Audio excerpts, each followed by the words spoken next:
I think the people that I get to work with day in, day out, the culture from the top down. We're a God-fearing, God-honoring company. He has blessed us, and to work in a place like that day in, day out is truly, I think, an exception in our country. That I wish we had more places like that. Whom honor is due. You shall not speak evil of a leader of your people is the clear instruction of your holy word. Grant, dear Lord, that all of us gathered in these chambers today will resolve to treat our elected leaders with the deference you have commanded. May our prayers be respectful, may our words be kind, may our hearts be filled with grace, our judgments fair, as we address those who have been chosen to lead our city. Bless our commissioners, Lord, and our mayor during these days when leading us is sometimes not much fun. May your spirit calm their thoughts and tame their tongues when their motives are questioned, when their judgment is impugned. By your grace, Lord, may make this an hour none of us will later be ashamed of. In the name of your Son, who teaches us to treat others as we want to be treated. Amen. Reverend, thank you. If you join me in the Pledge of Allegiance. I pledge allegiance to the flag of the United States of America and to the republic for which it stands, one nation under God, indivisible, with liberty and justice for all.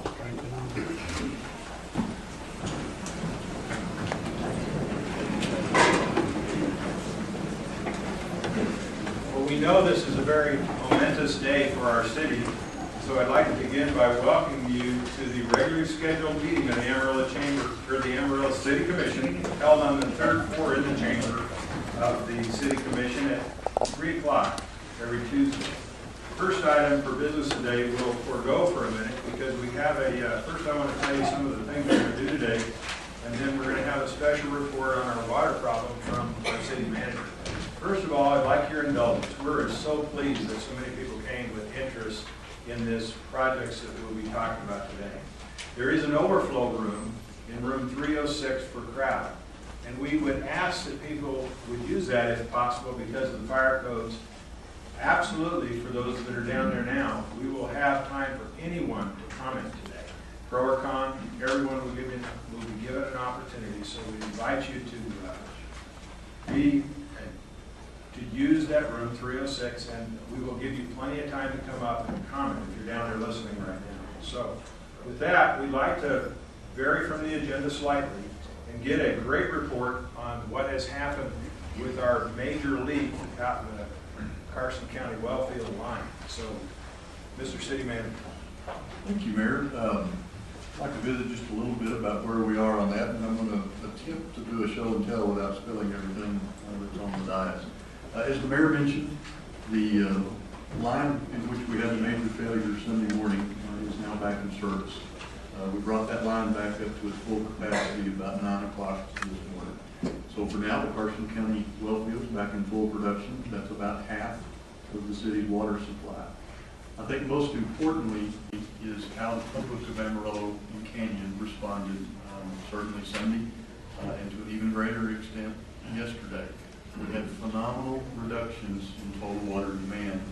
And what that accomplished for us is it minimized the drawdown from the large reservoir that we have here in town. We did draw it down. We drew it down a little over 2 feet as of midnight. We'll have drawn down a little more today. But we are back in service. Mayor and Commission, we would like, though, to ask the public of both Amarillo and Canyon to continue to minimize that water use. If we can just do that for the next 2 to 3 days, I think the recovery there will be phenomenal and could very much prevent us having to go into some further restrictions a little bit further down the road.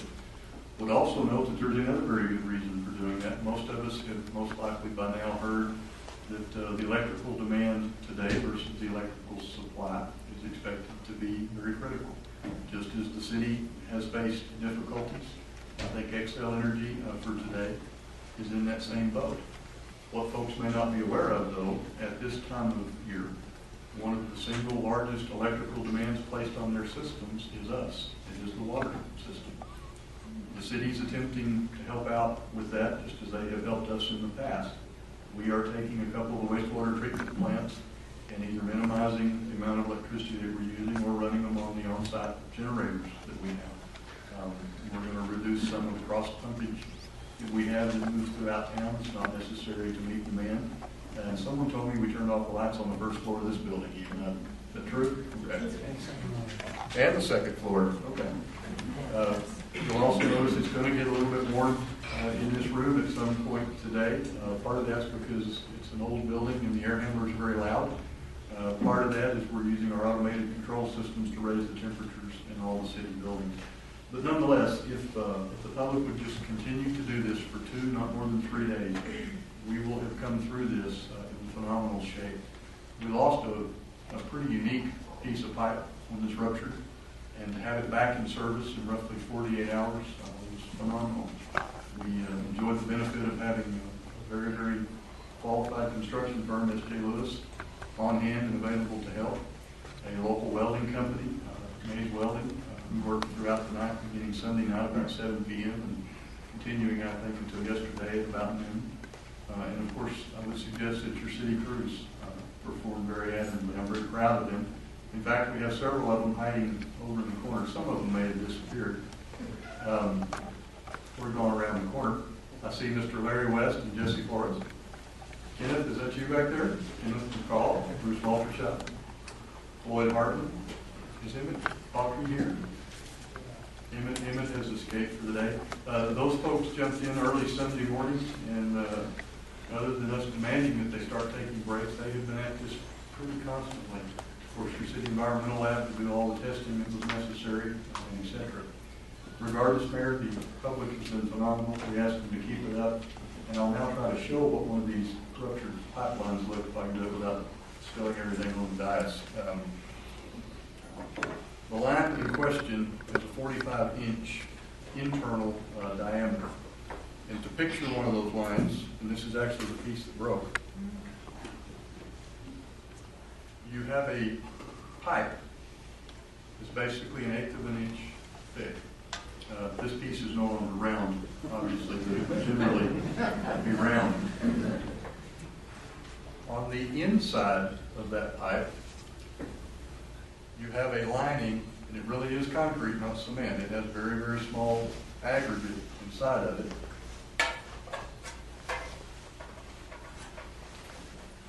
And they fit together somewhat like that. Outside of that pipe, I hope we don't need this later today.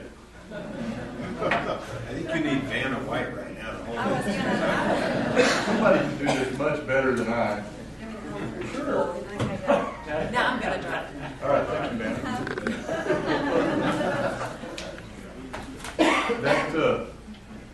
That steel rod is wrapped around that piece of pipe, and then it's pulled under some pretty significant tension and welded to it, and that provides kind of a compressive strength to that pipe. So you've got the water contained inside the concrete, you have the steel cylinder, you have the big reinforcing steel rods that go around it, and then on top of those rods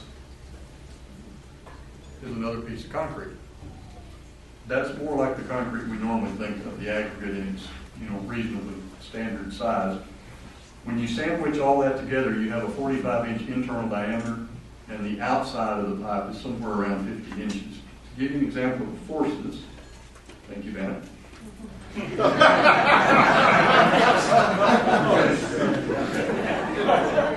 You can see the 3 stripes.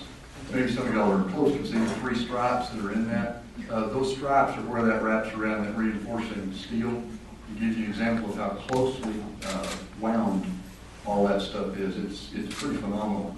1 million gallons of water a mile, so there's 8.65 million pounds in every mile of that pipeline.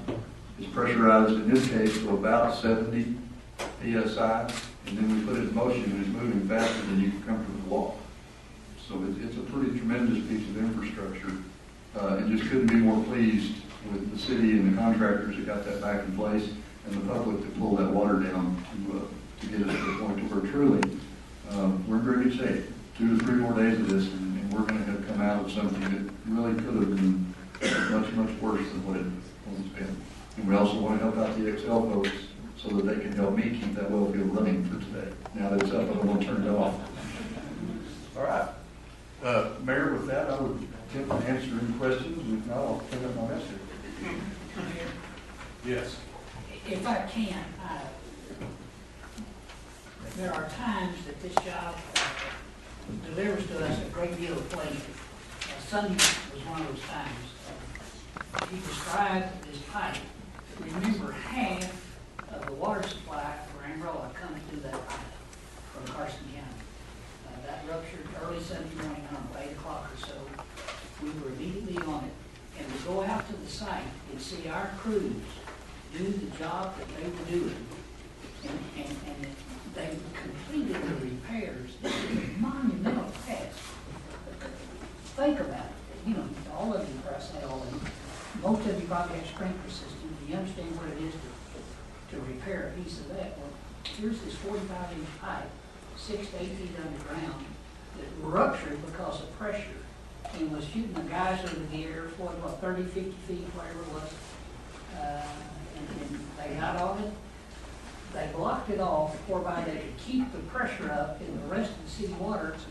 And what that means is that we avoided having backflow where y'all had to boil water to drink it. They kept the pressure up, they kept fresh water flowing, and they did this in 48 hours. And we're now back in service, so to speak. But we're begging to give us another 2 or 3 days of not using so much water, because the reservoir here again, which was another saving blessing that we had, because of the reserves that are situated within that reservoir. We pulled it down. This will give us the opportunity to get it back up, because you never know when something like this is going to happen again. Heaven forbid, but it can. So I'm so proud of the city crews and the work that they did, and the rapidity with which they turned this dire situation around. Great job for our city crews.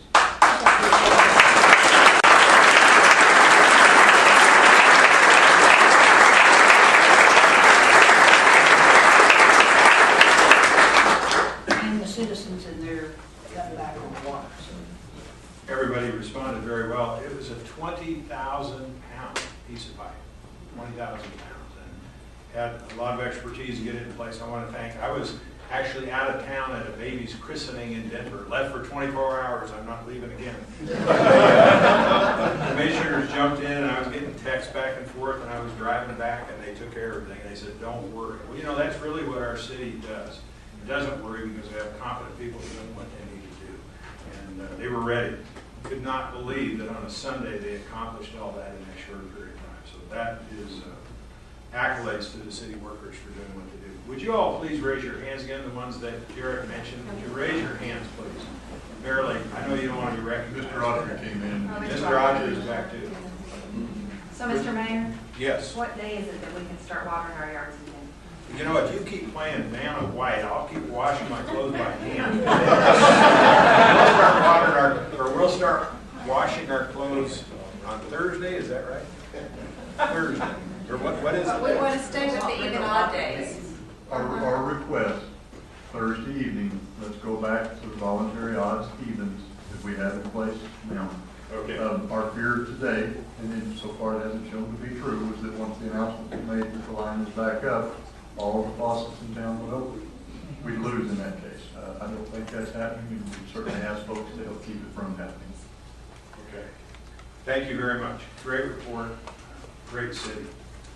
Okay, we're going to take the first item on the agenda today, which is the minutes. The approval of the City Commission meeting minutes from the regular meeting held on August 16, 2011.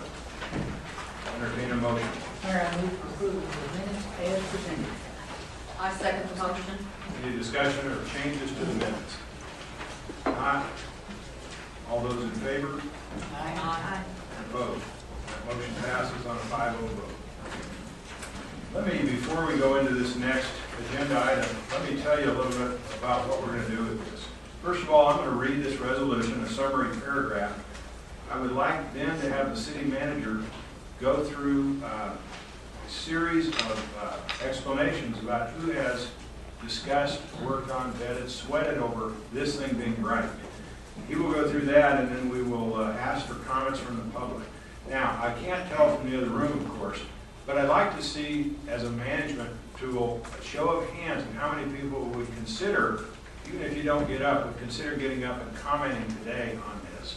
If you'd show of hands, those people are prepared to get up today. Well, obviously, we will have many comments, and that's wonderful. We're going to ask you to limit your comments to 3 minutes. We will use the timer, and there will be a tone that is given out at 2.5 minutes, letting you know when 3 minutes is up, we'd like you to simply take your seat. We thank you very much. We will, at the conclusion of the comments, take a motion if it's proposed, and then we will take our comments and we will vote on that motion. So your input is very important, and we ask for that input. It's very important. So with that, let me read this resolution. Resolution considering proposed downtown redevelopment project as recommended. This resolution allows the Amarillo City Commission to discuss and consider accepting the recommendations received for moving the proposed downtown redevelopment projects forward to the next step in the process of ultimately implementing and constructing the downtown convention hotel, parking structure, and multi-purpose event venue. This resolution further provides for the assignment of the development agreement to the Amarillo Local Government Corporation, defines the acceptance of the recommendations, the general terms of the financing and cost structure of the project, and provides instructions for moving forward.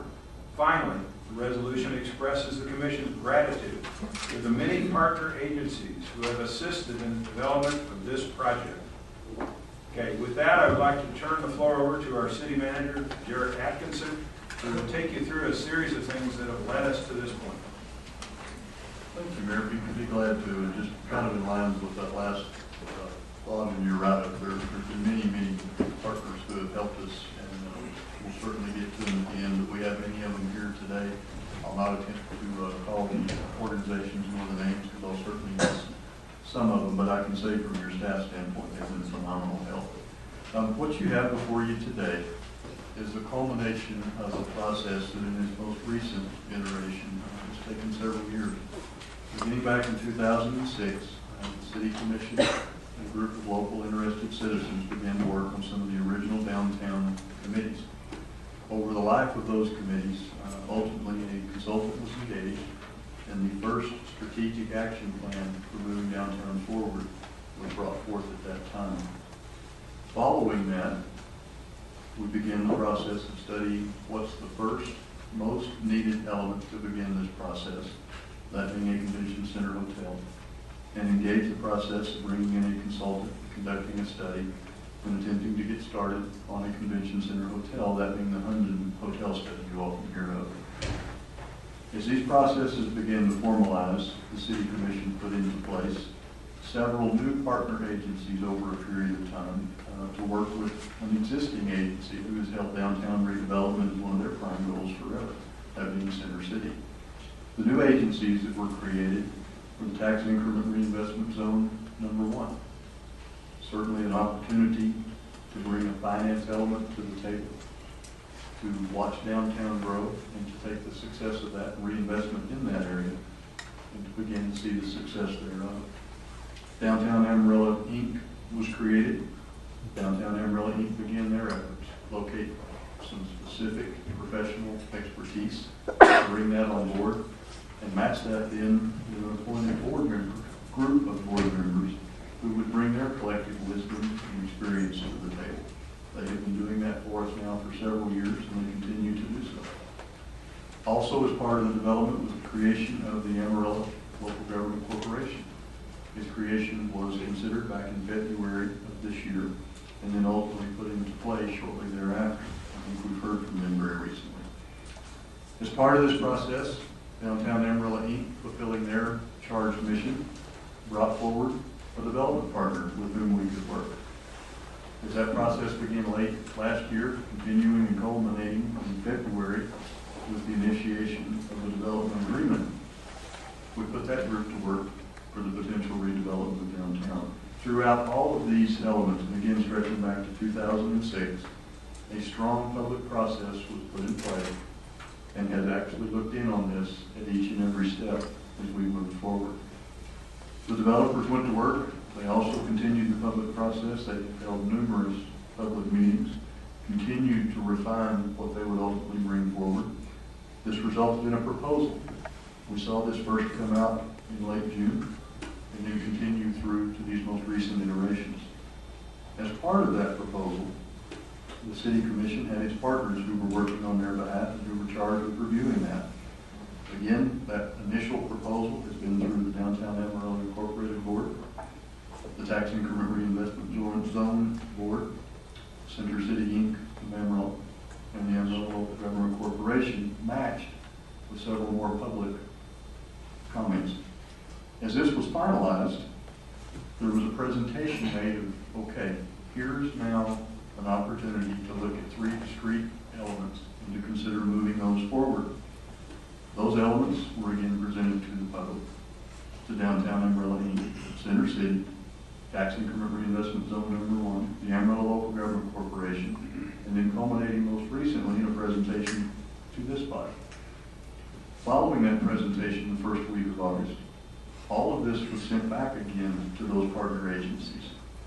Those agencies appeared before you on August the 16th, last Tuesday, where you heard a formal recommendation by the President of the Amarillo Local Government Corporation, followed then by recommendations and commitments of support from your Tax Increment Reinvestment Zone, your Downtown Amarillo Inc., and Center City of Amarillo Inc.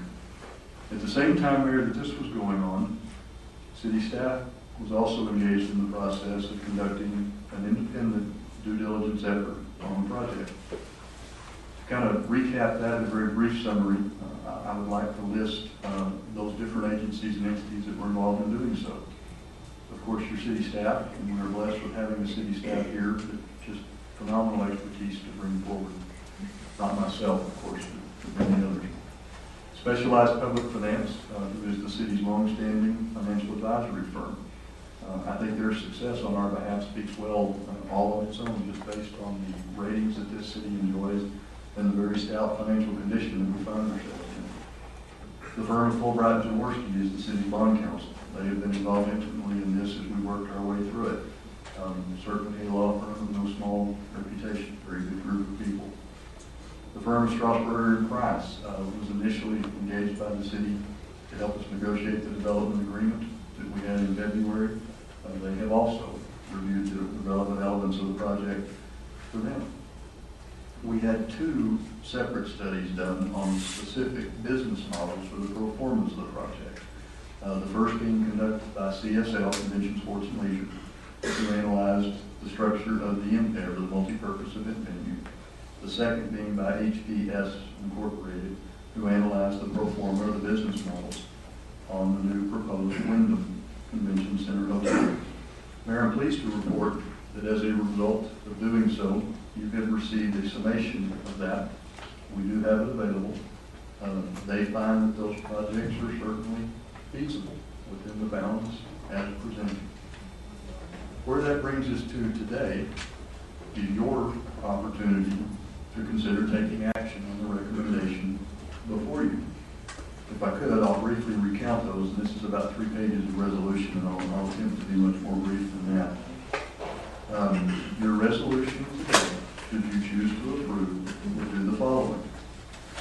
It would confirm and push forward the use of the recommended consultants, project design, and operators as identified. It pushes forward and improves the conceptual renderings as presented. The revised land plan as presented.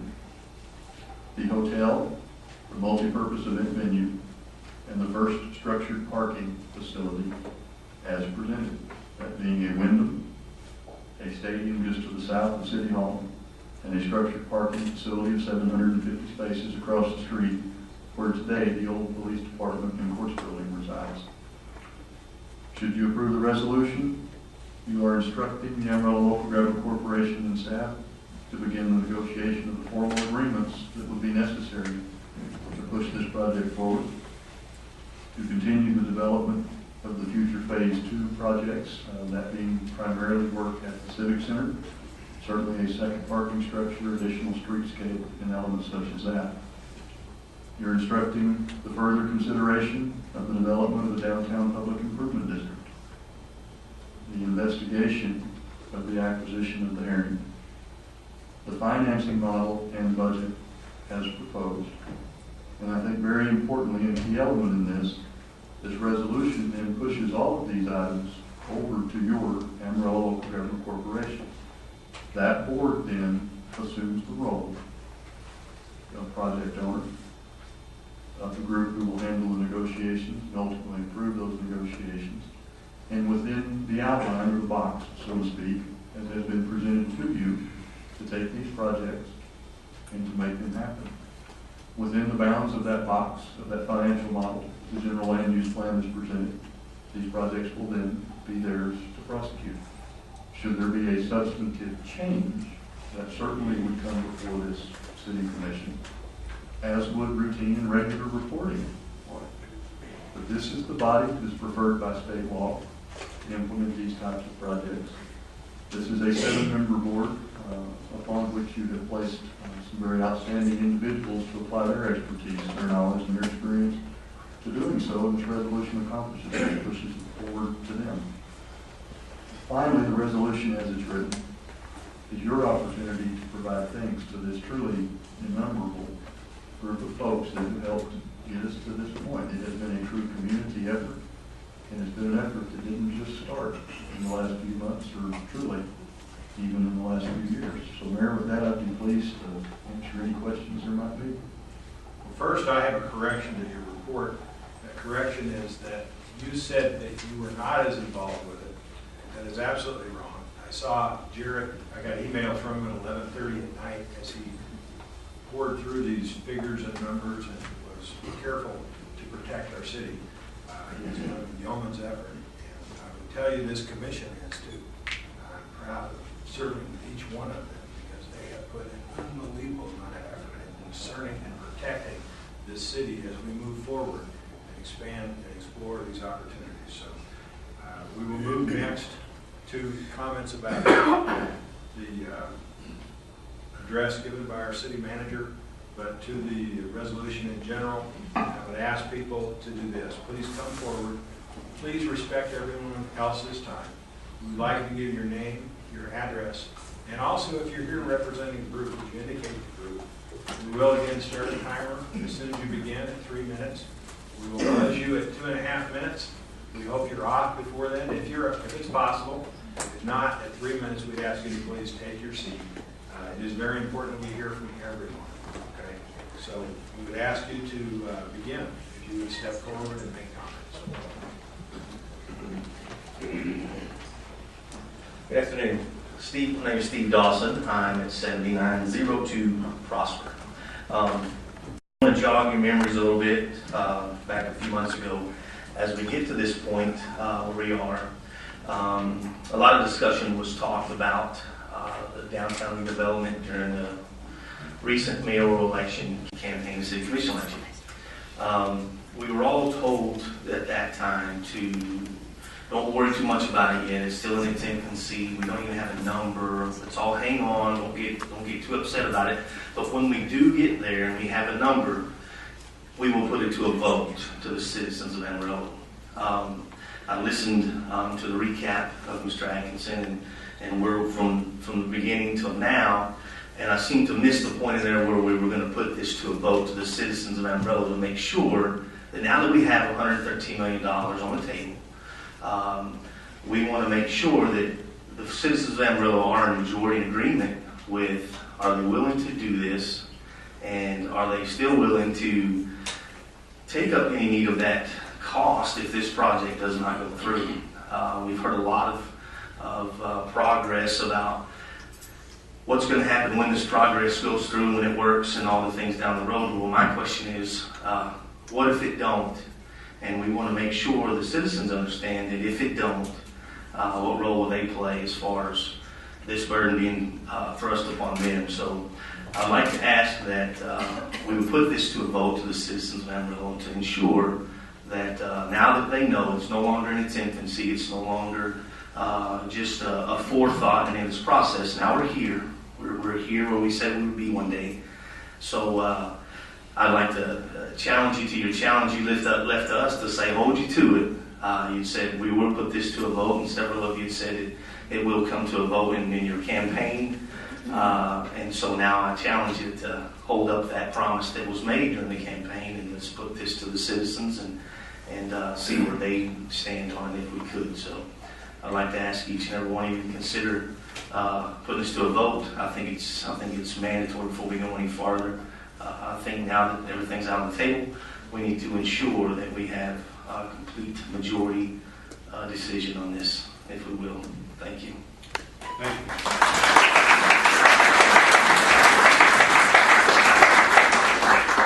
And the next speaker, please.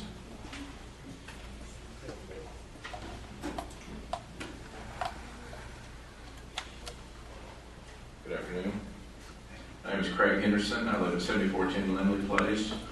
I'm the Executive Director of Lone Star Ballet, and I'm here to speak for them. I'm also a citizen of Amarillo.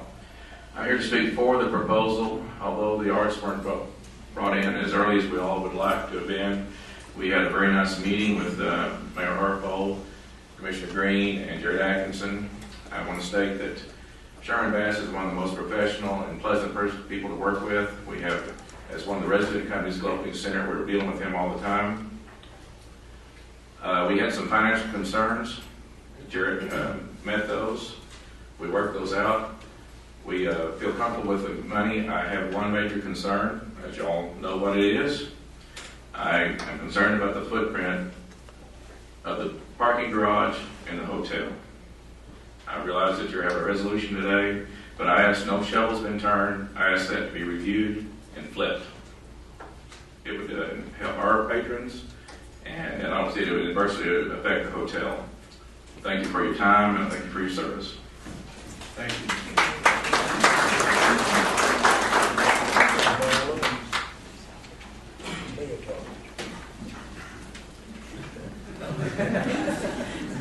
We may have to have a staging area. Your stage next. As long as I get my seat. You'll have to relinquish it. I'm Richard Brown, 3004 Hayden. I'm here today to speak on behalf of the Tiers Board and on behalf of myself. I'd like members of the Tiers Board here present to please stand. These public citizens collectively have attended over 400 meetings trying to make downtown better.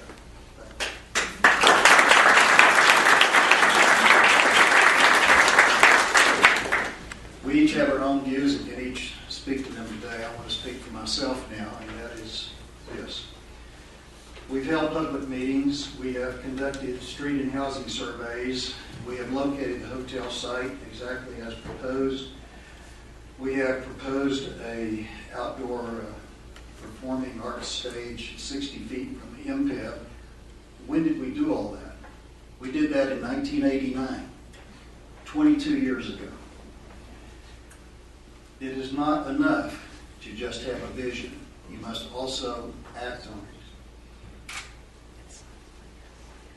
In 1961, President Kennedy was speaking at Rice University's stadium and addressed the space program, which hadn't been born yet. And he proposed that we place a man on the moon before the end of the decade. As you might expect, that was met with some consternation. Why exactly would we go to the moon? And President Kennedy said, we do this not because it's easy, but because it's hard. We do this to make a difference. We do this because we are all challenged to leave this place better than when we found it. The city of Amarillo is not going to place a man on the moon. Our challenge is not that big. But this is transformational, and it is important to us, and it is going to make a big difference in our community. When I am trying to recruit new young professionals to come to Amarillo, one of my biggest pitches is to speak to them not about the place, but about the people that are in it. and to speak about the pioneering and entrepreneurial spirit, which I believe is so central to this community. We can do this. We, together, can. This is possible. We have to do something, and it's this. We can do this. We have studied this. The best and the brightest have done their utmost to make this work. And now is the time for us to take action. Thank you. Thank you.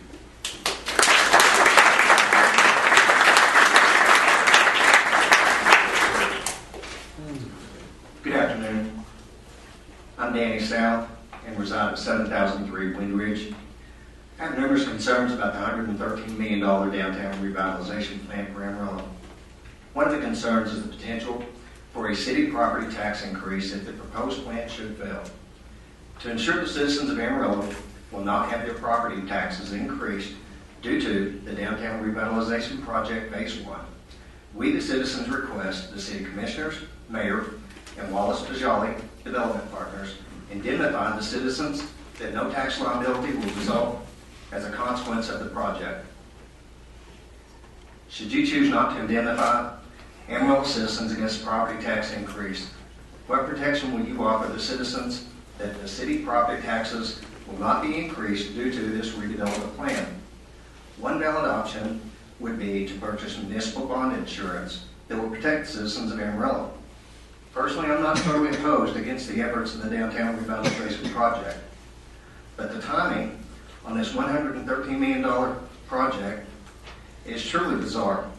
The ongoing and continual rhetoric regarding investment in our future is simply odd when our economy is in a disaster, potential hyperinflation in the coming months, not to mention the current civil unrest in many parts of the world, including the Middle East.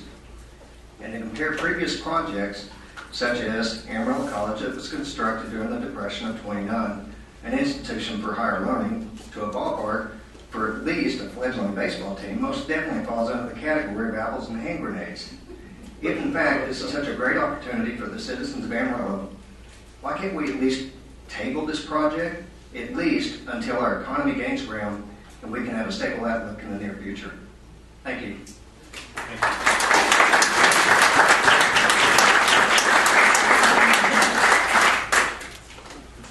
Commissioners, Mayor Harple, my name is Lloyd Ross. I reside at 1604 South Harrison.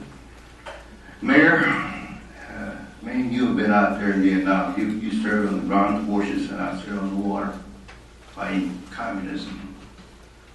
Well, in public opinion, we got out, we lost, but the military won actually. Here we are. What I'm concerned is with the 35% of the money that we're going to be, they're going to be paying to get this project underway under the foreign investors, the EB-5 visas. As some people know that EB-5, what that is something that President Clinton established. That means that if you have $500,000 and you're a foreigner, you can plop it down and become a citizen of the United States, no questions asked. You can come from drug cartels, China, Red China, Muslim countries. I just question that. I just don't like it at all. This leads me to a project that's going on here in Amarillo, out there on Loop 335. There's a 5-acre land that's being developed. It says on the sign, Unesys Center. Unesys Center. We did some research on that. Does anybody know what that is? Mary, you know what that is, or the building out there? I apologize, but I couldn't understand what you were saying. The community center that's being built out there in Loop 335. What was the word? It's what? UNISSA, Unesys Center. No idea. Well, it's a 5-acre land that's being developed, and usually something this big, Chamber of Commerce, the mayor should be cognizant of what's going on out there. What we discovered is a Muslim community center, and it is a Islamic university is being built. If you could do some research on that, please come back and tell us what's going on down there. If it is a Muslim university, we can have professors, imams, that will use this EB5 to get their foot in Amarillo. Thank you.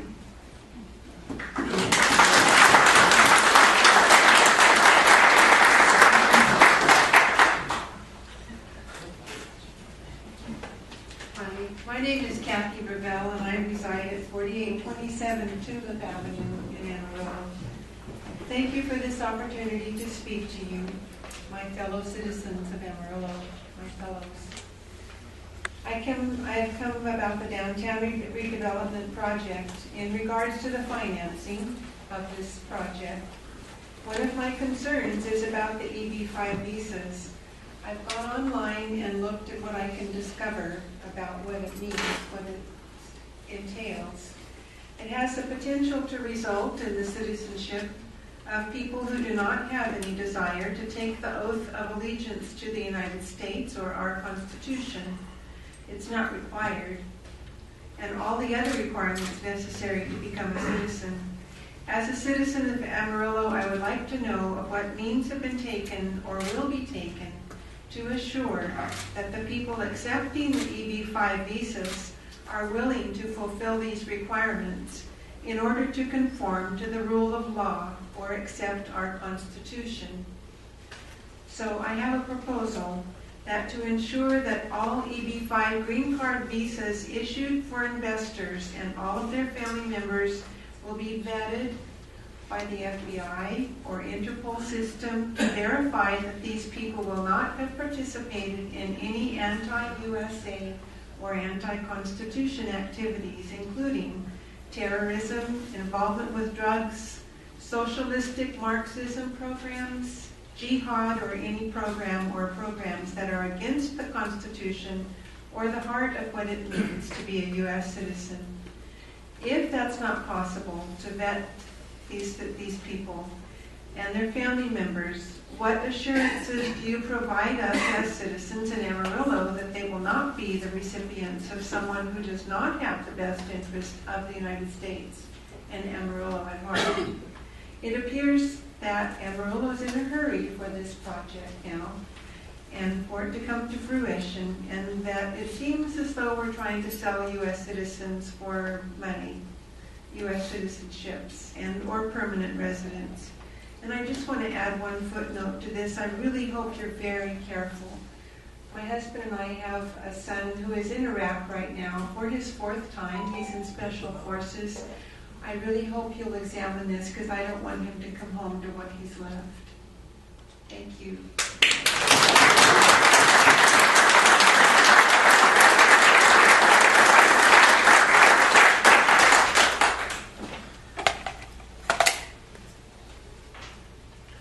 Please make your way forward if you'd like to make a comment.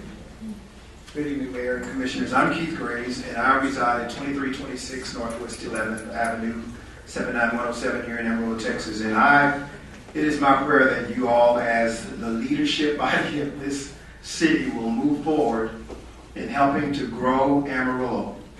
And EB5, EBGB6, whatever it is, as African Americans, we built a whole lot of things, and my grandparents and great-grandparents could not even eat in some of the restaurants that they built on downtown Polk Street.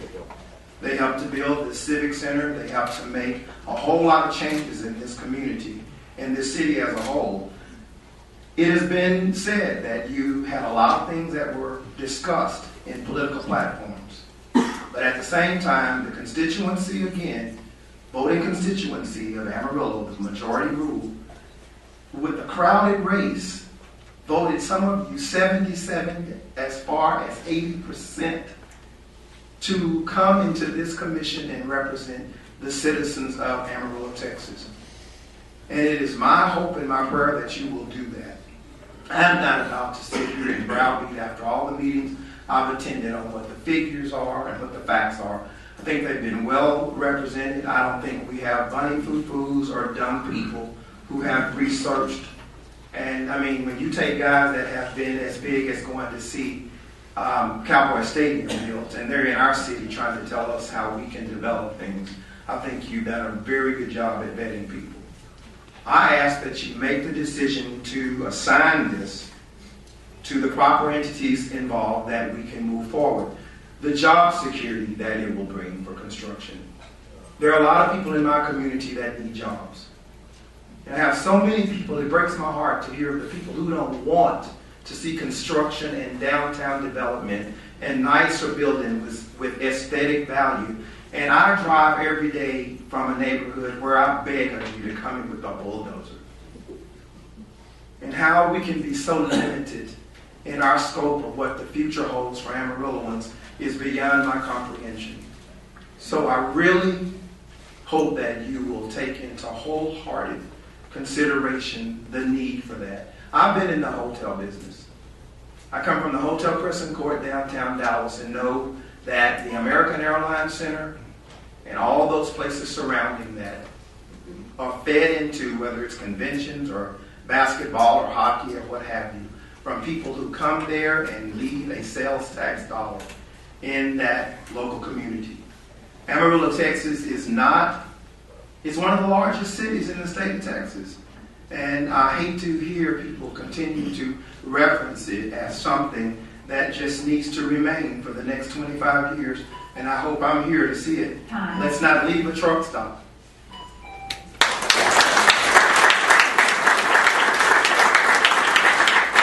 My name is H.R. Kelly. I live at 2300 Judy Street here in Amarillo. I am a member of the Tiers Board. Also, I'm a county commissioner, Precinct 1.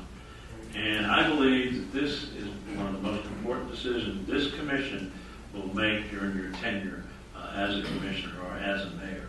I fully support what we're trying to get done here in Amarillo, and my comments are going to be brief. I would encourage this commission to accept this proposal, and let's get it on.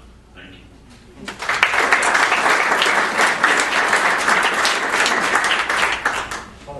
Hello, my name is Philip Petty. I live at 6804 Daniel Drive. I'd like to start out covering a topic we talked about last week, which was the railroads. The mayor brought this up, and I would like to give examples of how corrupt the railroad building process was. According to Mr. Stuart H. Holbrook in his book, The Story of the American Railroads, in a little more than 2 decades, 3 transcontinental railroads were built with government help. All 3 wound up in bankruptcy courts, and thus when James Jerome Hill said he was going to build a line from the Great Lakes to Puget Sound without government cash or land grant, even his close friends thought him mad. But his Great Northern arrived at Puget Sound without a penny of government help. Nor did it fail. It was an achievement to shame the much-touted construction of the Erie Canal. Also, there were 2 other railroads which were built with government help, being the Union Pacific and Central Pacific. The Union Pacific, shortly after its construction, fell into bankruptcy courts, and the Central Pacific was marred with controversy and ridicule. The point I'm making is, it is not the government's place to be in private enterprise. The government doesn't own business because it's supposed to be an objective entity. It's supposed to make laws to protect everybody. Its proper place is to provide a police force, a military to protect from outside invaders, and courts of law to protect individual property rights and bills of contract. This public-private partnership that the city's entered to, I believe, is in complete contradiction to our means of government, our republic. By the government taking part in these private ventures and owning business, it has reason to make laws that benefit its ventures and not provide an objective view to protect everybody. Also, we were told that federal grants would be used to fund part of this project. In spite of statements that were given to us, lead us to believe that the people would not be paying for this. Federal grants are our money. And regardless of what majority votes that this project should go through, the government, or no majority, has the right to vote away the rights of individuals.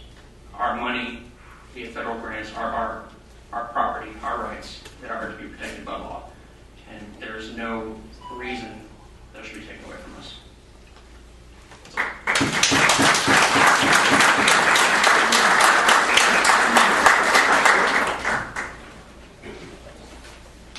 Hello, I'm Tina Fournier. I live at 4427 South Hayden.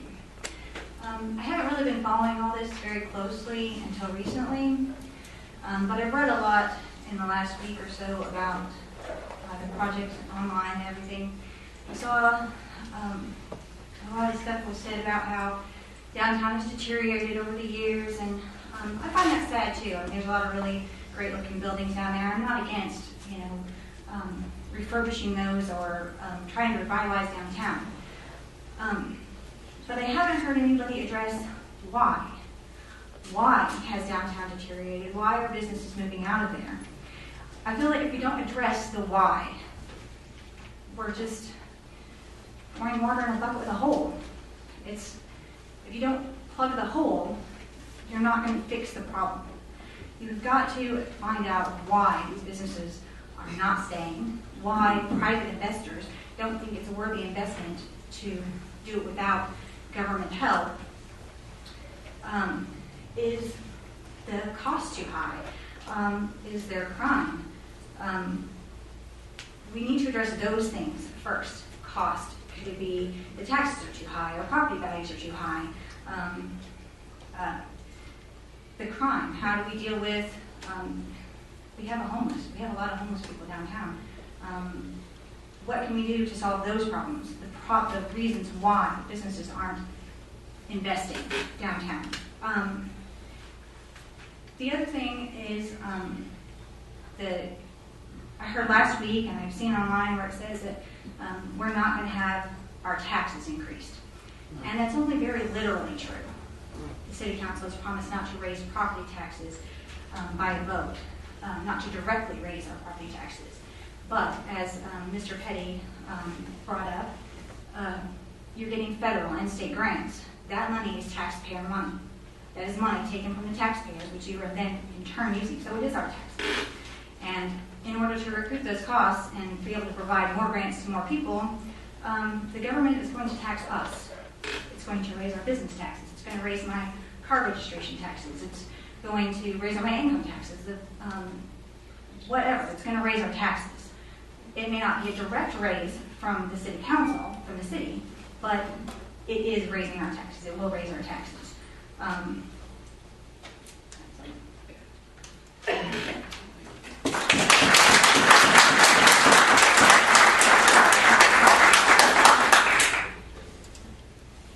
comments? Any other comments?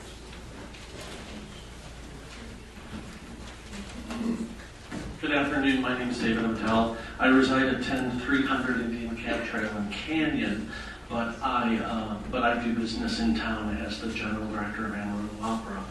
Like my colleague Craig Henderson, I think I stand before you certainly personally, and I believe a majority of my board and trustees are in favor of the downtown development. I won't speak for every single individual on my board, but I think we've made a lot of progress in the last couple weeks, and I want to thank the mayor, I want to thank the city commission, and I want to thank the city manager for meeting with us, addressing our concerns, and I believe mitigating the potential damage that we expressed concerns about in our original meetings.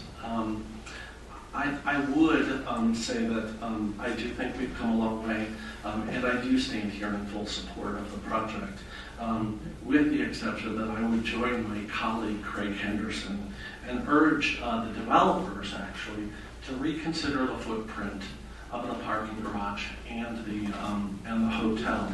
I think that without question, I think that everyone on my board is concerned, and I think most people that are members of our organization and or ticket holders are extremely concerned with the parking situation.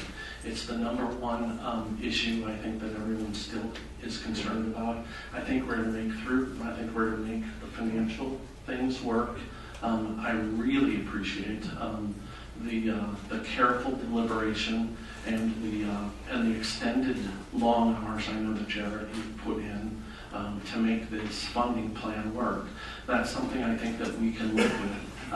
I just really, really urge the developers to consider flipping the footprint of that parking garage. I know you've done a lot of thought about it, but I can send you a few hundred people that would like to have input in that decision. So thanks very much, and thanks again for your job. Appreciate it.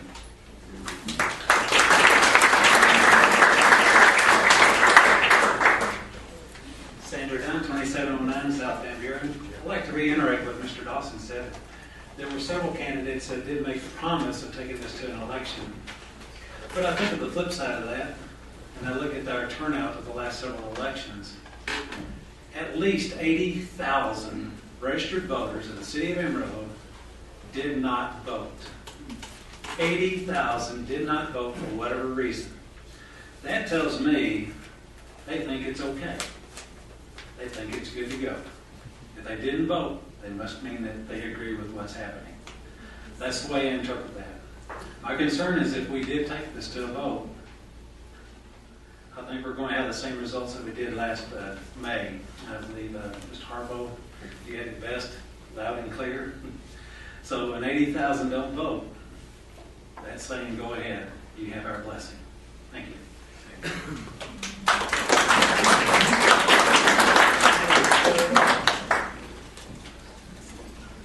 Hello, my name is Rosa Kashan, 6804 Daniel Drive, Amarillo, Texas. I just have a short segment to make. I just want to ask you not to sell this land to foreigners. This is a beautiful land. We don't need no foreigners to invest in this country. There are a lot of people that they can invest. The tax break that you're going to give to those people, give it to the American people, not foreigners. $45 million is a lot of money. Those people coming here for a different reason. Not to live in this country. Not to protect the Constitution here. That's all I wanted to say. Give more chance to American people. This is a beautiful land.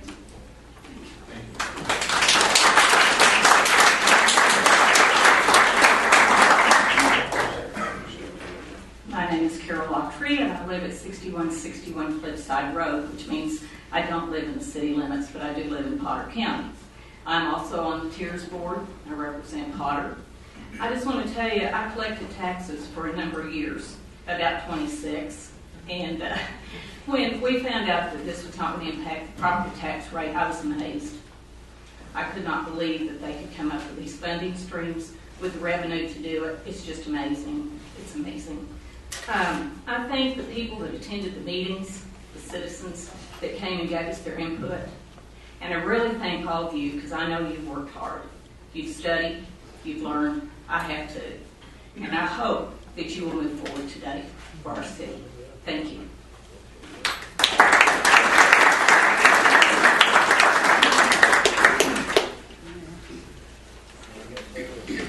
Hermanus, 1604 South Harrison, Amarillo citizen. The other lady that came up in front of you said it perfect. Don't sell our land. Don't sell our country. Mr. Harper, you and my husband both are Vietnam veterans. They tell me I'm not a veteran because I didn't pick up a gun, but I did over 20 years military time too, and so did my kids. The young man that spoke earlier, and Dr. Ravel's wife, they know what it's like to have either their kids or they themselves served for this country. You won the election, but you threw an awful lot of money against ordinary citizens that stood up with courage and not with money. The election was bought by several businesses here in town. So you may be proud that you got elected, but you were bought. I'm sorry I feel that way. I knew when I ran that I didn't have a chance, but I gave it a try. And I'm here to represent the people that did not have the courage to get up and go vote. And they told me the reason they didn't go vote was what for? The same families have run this city for years. And I'm talking about some of the families that have been here for a long time, ordinary citizens that have lived here and toiled the soil. They said, what? My vote isn't going to count against that kind of money? Against that establishment? We don't have a chance. One of the ladies from the opera called me the other day to thank me for standing up, and she says, Irma, it's written in stone. It's no use me going and speaking. They're going to just shove it down our throats whether we want it or not. A lot of people that I spoke to said, had we known about EB5 before the election, I would have gotten up, and I would have spoken up, and I would have voted. Why didn't they bring this up before the election? Why are you selling our city? Because I'd rather pay taxes than have a foreigner take over our city. Why aren't the families that built Amarillo, why aren't they investing in Amarillo? Thank you.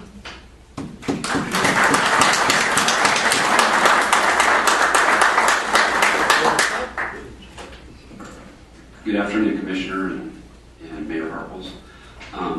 My name is Mark Meisberg, and I reside at 5326 Briar Street. I haven't spent a lot of time in here. This is my third meeting. And I've been to a couple of the presentations by the Wallace Begali group. And it just seems like everybody's under the impression that we're going to get this. We have all these funding sources, and this is just, it's going to be smooth as silk, and, it's not going to cost anybody anything. And it reminds me of, saying my grandfather used to say, you don't get something for nothing. And it just seems like the citizens have been given this idea that they're going to get this and it's not going to cost them nothing because our taxes aren't going to go up, or at least, the property values aren't going to go up on it. So I'm just assuming we're going to get this deal. It's not going to be put to a vote. And I wasn't here when Mayor McCart was here, and then I think there was two of the commissioners that were up there that were there, and she specifically said on one of the two meetings that I attended previously that we were going to see that go to a vote. So the other person that just spoke about this, just said, well, it's probably going to get voted yes anyways, and I agree, it probably will, but just to see somebody keep their word, it would be nice to see that go to a vote, just so that we keep our word and remain honorable on that. Assuming that it does go through, there's a couple of things that I'd like to bring up. The Wallace Begali deal was saying that to ensure that the city of Amarillo receives funds from the state of Texas for a new hotel, 7% hotel tax, 6.25 state sales tax. I would like to see a signed letter from the comptroller, Susan Combs, that the taxes collected by the new hotel will be timely refunded to the city as proposed by the downtown redevelopment plan, just so we don't put our citizens in a bind. I just think that would be wise to do that.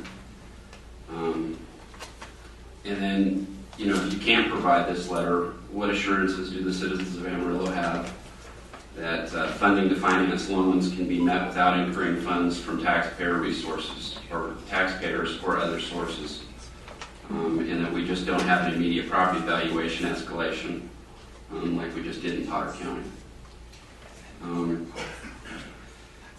the other thing is, why do we find it, as a city, why do we find it necessary to go into competition with private hotel and motel owners, putting them at a disadvantage? The tax refunds amounting to 13.25%. This just isn't how competition works in the U.S. Thanks for your time. Appreciate it.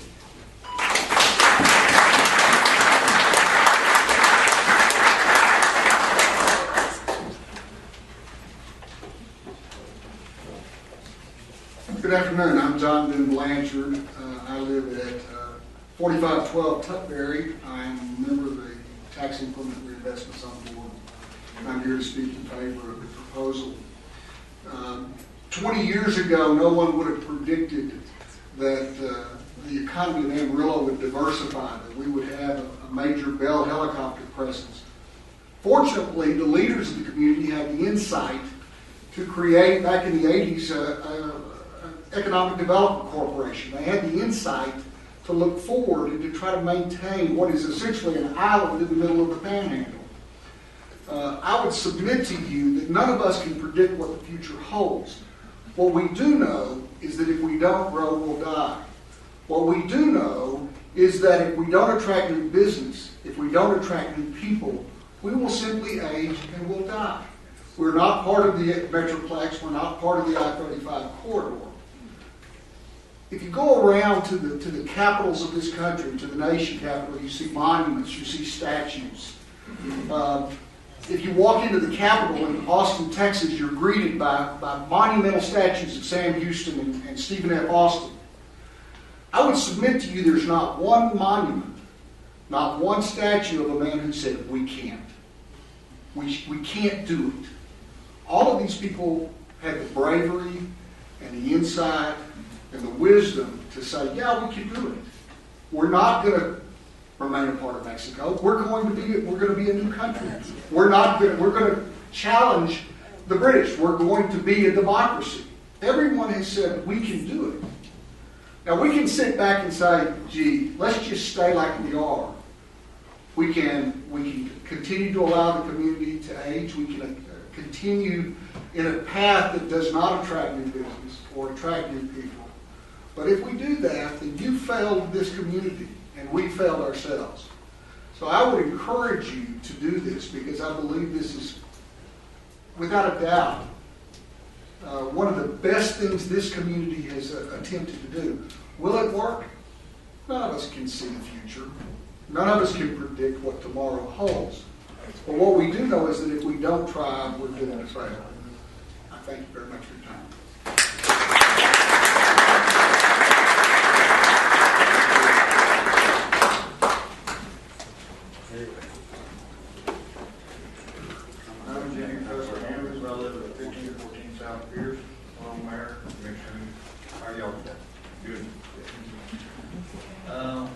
One of my concerns is the water. They predict the drought is going to continue until next year. Lake Merritt is at the lowest point ever on record. Your commercials are really making a difference, and that's great. I agree with all of it. I agree with every drop count. I don't agree with the water it's going to take to make the concrete phase one. Can we really spare all that water at this critical time? Moving onward with the problem on the streets. How come the maintenance wasn't done in the past? Also the maintenance of the civic center. Since 2006, I heard that from a couple things that started around here in 2006. Well, since 2006, my tax increase was 128%. I thought it was going to help for the streets and civic center maintenance. It wouldn't. From 1999 to 2006, no increase on my taxes. The money, let's see, if you do get phase one built, are you going to keep up the maintenance on it, or let it go downhill also? Thank you for your time.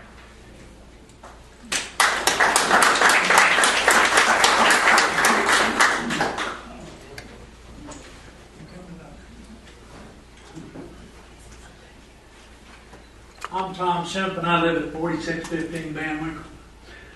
I guess I'm a redneck, and I guess I can't understand when something's not working, we're going to try to make it work. Your ballpark's not working. You don't have people attending the ball games, but we're going to go build another one. I'm a redneck because a man sits here and says, we developed Amarillo with a commission. You taxed me for it. You added a tax to me. I don't understand that. If you're going to create business downtown, if it's such a good idea to build a hotel, why isn't Holiday Inn or at least Motel 6 come down there and done it. We don't do that. Every time we want to do something, we have to become immortalized and put our hands in the concrete and sign our names so we can say, we did this. And I agree with that man that says the people that can't. I don't believe in can't. But the ones that are promoting this, like that man said, the ballet. Like I said, I'm a redneck. I'm not going to go watch somebody in leotards. I'm not going to go to the opera, but I will go see Elvis. And I don't understand where you can come up to me and say, you want water preserved. And I appreciate the deal that they did. But yet you're telling me I can't water my street, my sidewalk, my yard. But you're going to plant trees and grass downtown. And I look at those simple little things in my mind. And I just can't understand. Where do you have the right to tell me that you're going to build something without asking me my permission? Thank you.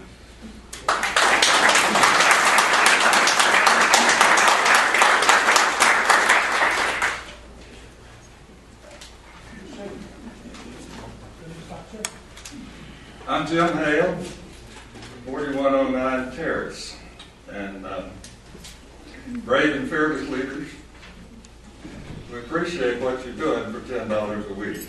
I think you're in every bit.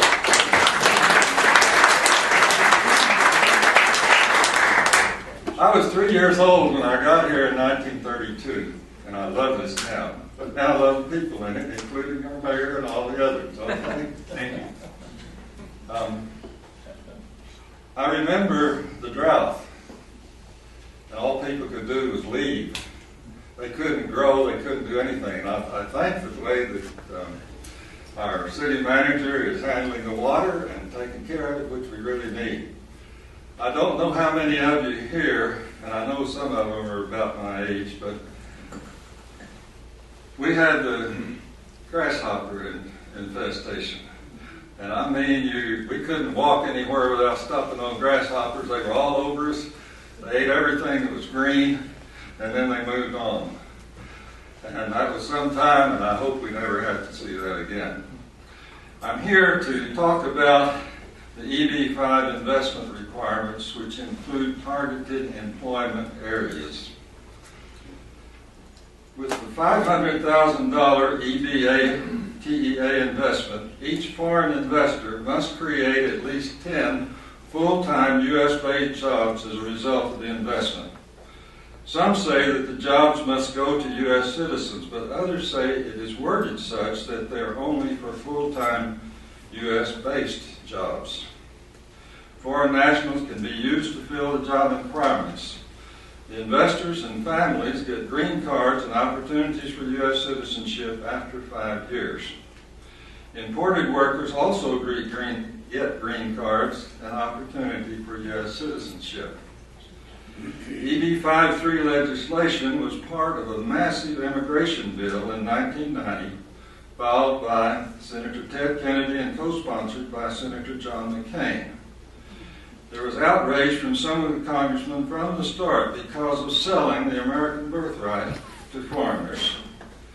During the brief House debate on the measure, Representative John H. Bryant, a Texas Democrat, expressed strong objections. This provision is an unbelievable departure from our tradition of cherishing our most precious birthright of Americans. I could give you all kinds of quotations of what's wrong with EB-5. You can get on the internet, and there are hundreds of them, pages of what's wrong with EB-5. So we come down to the downtown project. Our time's about gone, it looks like. So I'm opposed to EB-5 for your project, and I hope the people will understand what's really wrong with it. Thank you. Thank you.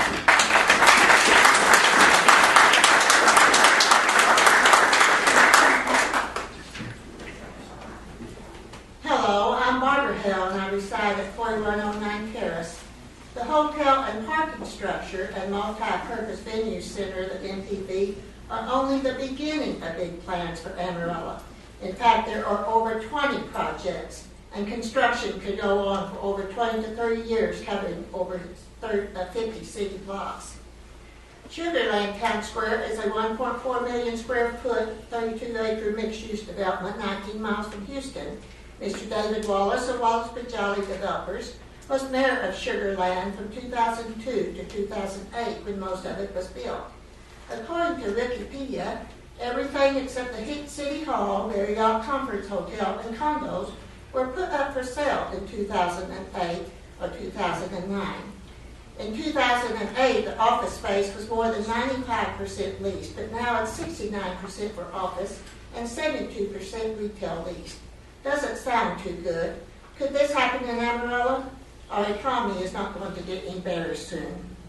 The 300-room Sugar Land Marriott Convention Hotel opened in October 2003. In March 2011, a majority stake was sold along with 28 other hotels run by financially stressed Highlands Hospitality Corporation. A Dallas firm bought it through a foreclosure agreement. Could this happen in Amarillo? If the hotel you're proposing fails, Civitas, the EB5 Regional Center, could foreclose and become owner of that hotel.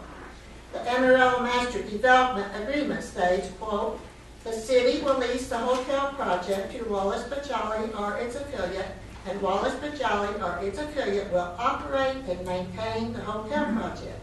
The same wording is used for the multi-purpose venue center. We're concerned about crime and safety with this MPV being located downtown. Let's look at Oklahoma City, Bricktown.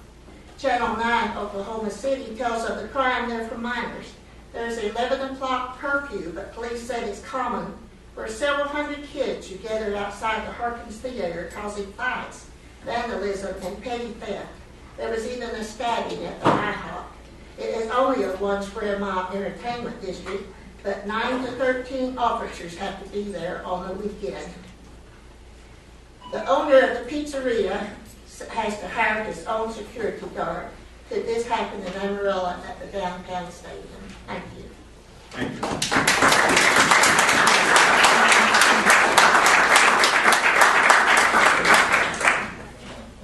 Any other quick comments from the audience?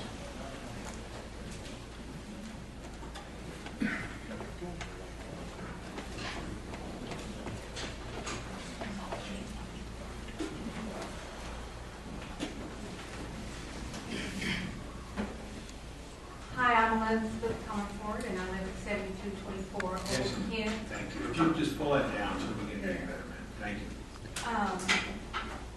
I also have several concerns about the $113 million revitalization plan for Amarillo. And one of my concerns is in regard to the potential costs. Being retired cost is important to me. But one of the concerns is the cost of the utility infrastructure becoming part of the city budget for this downtown development. So I want to present this petition for the record to ensure that the Amarillo citizens are not required to pay for utility infrastructure costs needed to connect the new facilities included in the $113 million downtown redevelopment plan, and to ensure that the cost of the utility infrastructure additions are paid by the developer and not by the citizens of Amarillo. If you cannot provide us with this assurance, what confidence do the Amarillo citizens have that they will not be funding the cost of the utility infrastructure development directly related to these projects? What will you do to ensure that this does not become part of the city budget funded by the taxpayers? That being said,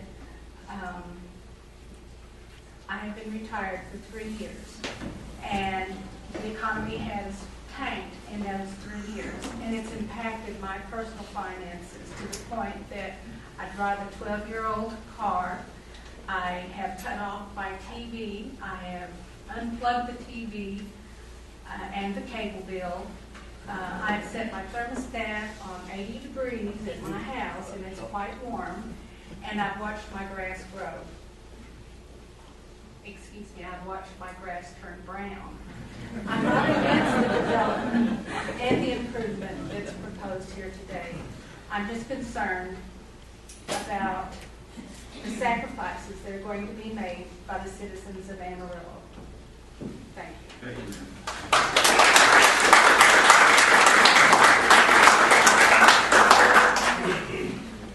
Good evening there, Mayor, Commissioners.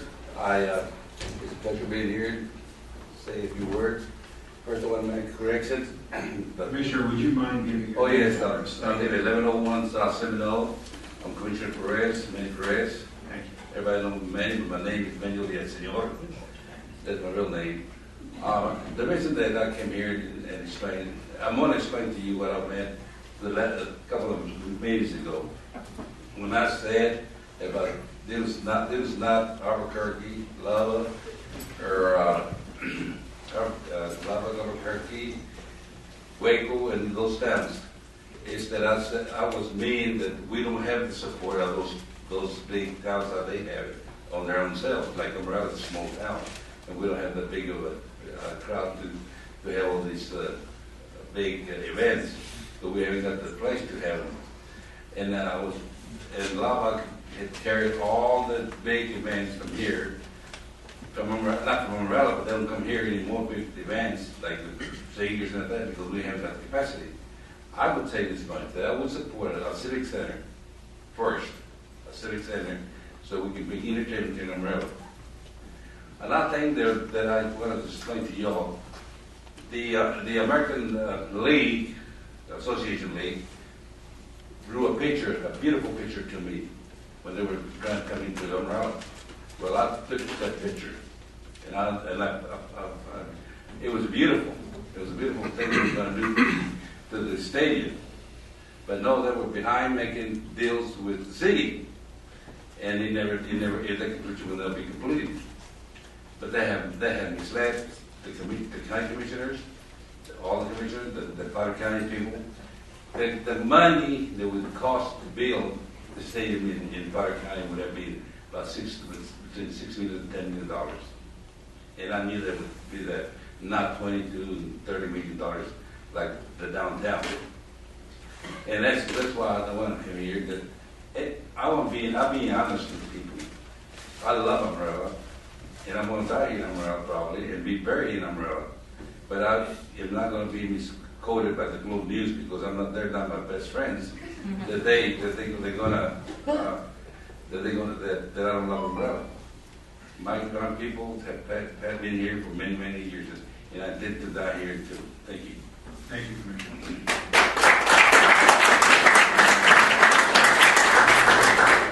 I want to thank you. This is a difficult decision. I'm Paula Bless, and I'm on the Tiers Board, and I reside at 4903 Cape Colony. And before the Tiers Board, I was a volunteer for Center City. Many, many years ago, as Richard was stating earlier, back in 1989, when we first started talking about this, we've seen 99, we've seen 2009, and now it's 2011. It's not something that's just come up overnight. And I think all of as Mr. Atkinson was saying, all of the studies have been done. All of the meetings have been, we have had many, many meetings concerning this, etc. But if you sit and let your downtown fall out from under, you're not going to be able to grow as a city. And I think that's what we need to look at. We're not going to be attracting new businesses if we sit and let our downtown just fall apart. And it's not attractive to come into the city of Amarillo and try to attract new businesses when you have a downtown that is crumbling. So we have a lot of great things that's happening to downtown with the new Marriott Hotel and the Happy Bank and all the new things that are happening. And I think this will just add to that, and we'll continue to grow. And nothing's ever built without some opposition, and I know you have some of that, and there will be some. But I'm just here to state that I am for this, and hope that you vote on it today. Thank you.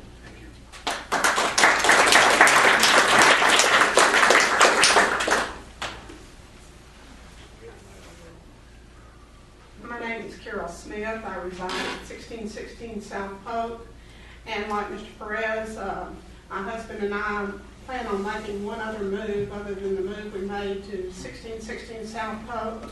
And that is we have some land that we purchased at Landmark Cemetery. And so we plan to occupy that one day. But we want to thank you for serving. What gives you the right to make a decision like this. I was also at the meetings that were held, not all of them, but a lot of them.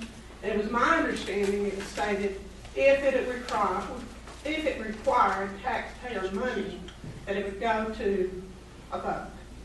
And it could be argued that, yes, because you're using federal money, that that's taxpayers' money. But in essence, I don't really take that lie on it myself. I was born in the United States of America, but somewhere along the line, my family was not born in the United States of America.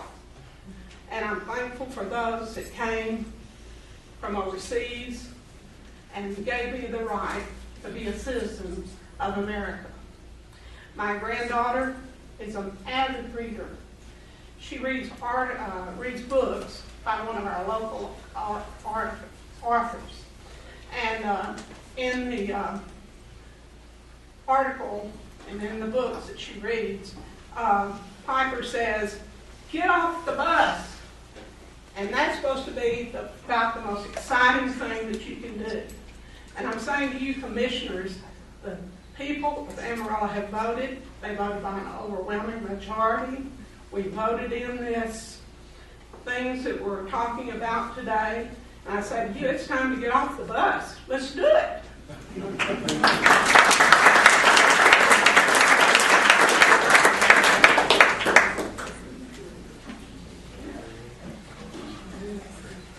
Charles Ward, 4122 Terrace Drive.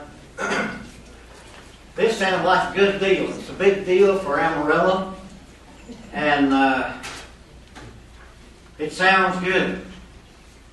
But this EB5 smells a whole lot like Agenda 1 to me.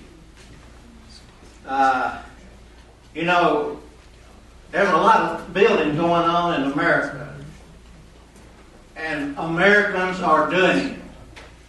We don't need a bunch of terrorists and communists coming in here helping us pay for this project with our tax-paid money that goes to our taxes. We don't want Washington paying for this. In other words, paying for terrorists and communists to move in here and claim to be a citizen with this EB5 thing.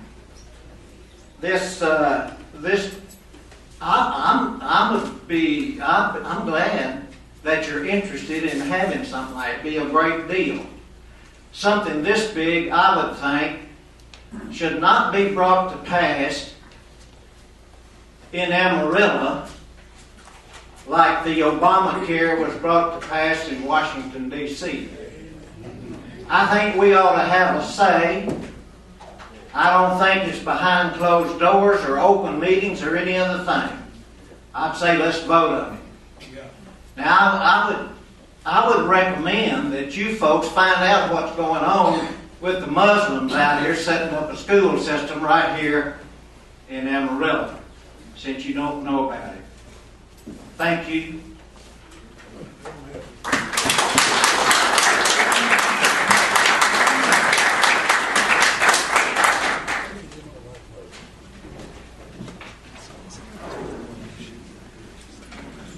Good afternoon, I'm Scott Bingley. I'm 6216 Elmhurst. I'm also on the Tiers Board and citizen of Amarillo, of course, and here to show my support in favor of the project that's been discussed. I'll talk about it a little bit from the economic standpoint. You know, when I moved to Amarillo in '85, things weren't so good. You know, the economy was tanking, and the things weren't very bright. Real estate was foreclosed on right and left. But thank goodness we had the foresight, our city leaders did, and our citizens, you know, to vote on the ADC and bring it into existence. And now we are diversified. We've got a great economy here. You know, and it didn't happen by accident. It was the foresight of our city leaders to do things like that. And you know, just as this is, it's the foresight for our children and grandchildren to make this a better community. And our Amarillo economy, people wonder how we're doing so well here. And it's not because we're lucky, it's because our city leaders have the foresight to do that, and we're very good in putting us in existence in good shape we are today, and our city's in great shape. And I just want to tell you that I appreciate what y'all do, and I appreciate your support of this project today. Thank you.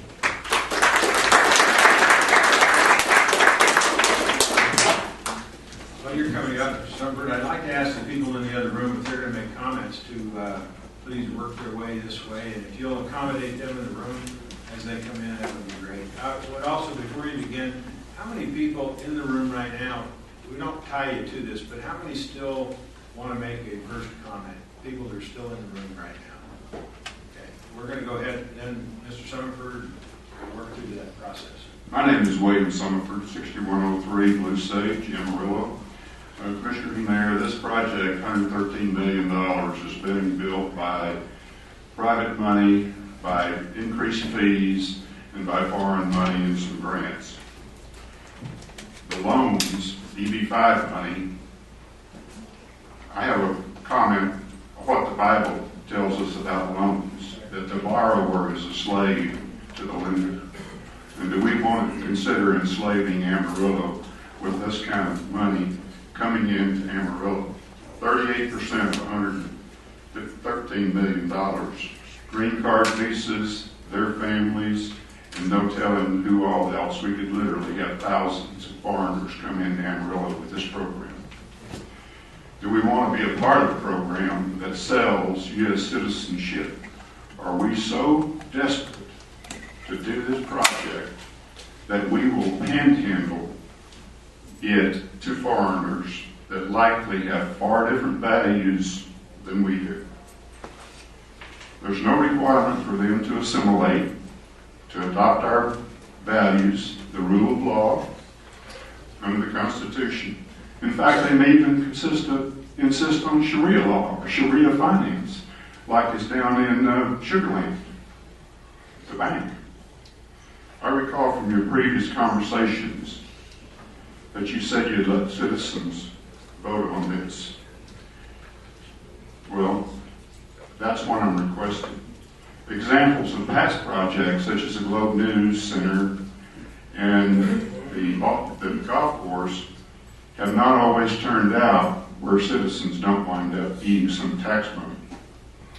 We all know what public-private partnerships mean.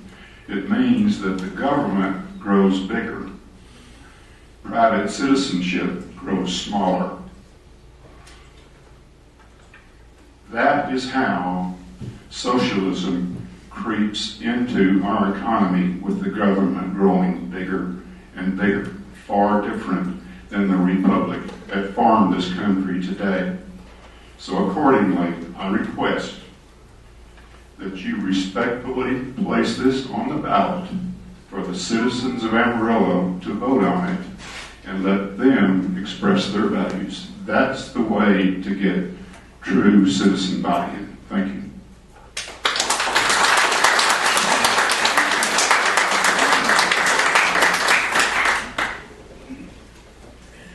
I'm Gary Pittner. I live at number 1 Sutton here in Amarillo, and it's my privilege to stand in front of this body last week to present the recommendation from the Local Government Corporation to move this project forward. And I'm not going to rehash that recommendation. That unanimous recommendation certainly still stands.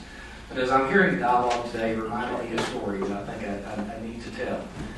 It was a story of a couple of men that were walking down the highway, each carrying a big, heavy bag of rocks. Both men appeared to be about the same age, about the same physical condition. One man was complaining, he was moaning, he was groaning, he was cursing his lot in life for having to carry those rocks down the road. Just couldn't understand why he was doing it. He just sat down and stopped carrying those rocks. The other man continued to carry his rocks, big smile on his face, whistling while he was carrying the rocks. A bystander came by and asked him, "Sir, this other man quit carrying his rocks. Why do you continue to carry that bag of rocks?" He looked at the bystander and he said, because I'm taking these rocks down this road and up this hill to build a cathedral. Now, we're not talking about building a cathedral here, but we are talking about building the community of Amarillo, Texas today.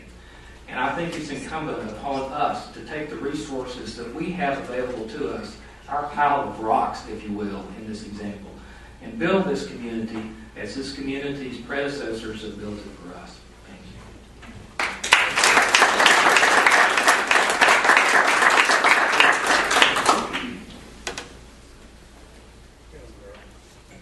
Good afternoon, Commissioners, Mayor Harple. I'm Elizabeth Goodnow, 3415 South Haven Street. Hadn't planned on speaking today, although I do support this measure and for the development of downtown Amarillo. One of the things I wanted to talk about, though, is all of the confusion that we're hearing about EB5. And I think that there's a lot of misinformation out there about the program. Not that I'm an expert in it, but I have read on it, and I've listened to a lot of people about it and recall back when it was first being debated in 1990. I was a lot younger, but I've always been into politics. EB5 does go against the principle of letting in people by the lottery system. It does not, however, mean that somebody's buying their way into our country, as in they can come in as a terrorist. They go through all of the same process and procedure that every other applicant for a green card goes through. They go through the FBI background check. They have to go through all the same steps to citizenship that would be required of any green card recipient. And I think that that's something that people are failing to understand, that they see this as a buy-in. And yes, it's a buy-in to get to the front of the green card line. And I understand that that may not be fair, but it's a part of our system, and it's a great way, I think, to allow different things to happen in our country that could otherwise not happen, much like this project. And I just wanted to take the time to say a little bit, just to clear the air a little bit, because there just seems to be so much confusion about who these people are and their direct effect. And the other part of it is that, we heard that at the last meeting about the development of Amarillo that the average net worth of the people who are making these contributions is $8.1 million. And they're coming into the United States. They're not coming to Amarillo. They are getting a green card, and they're able to come into the U.S. with their families. But that doesn't mean that they're coming to Amarillo. Personally, I think that if we had, if there's $45 million, so you're looking at 90 people approximately, all with a net worth of $8.1 million. If those people were coming to Amarillo, I would welcome it.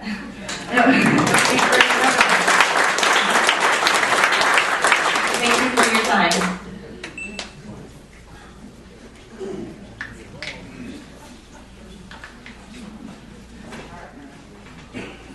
I'm Jesse Frimmer from 5723 South Mountain, and I'm against the project just because of some of the problems I've listened to.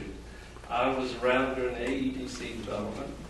I know our citizens have been rewarded dramatically by the infusion of that capital into our community and the exercise of that corporation by our then city commission when they came up with that process. I was for it.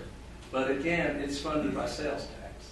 It's not funded by property tax.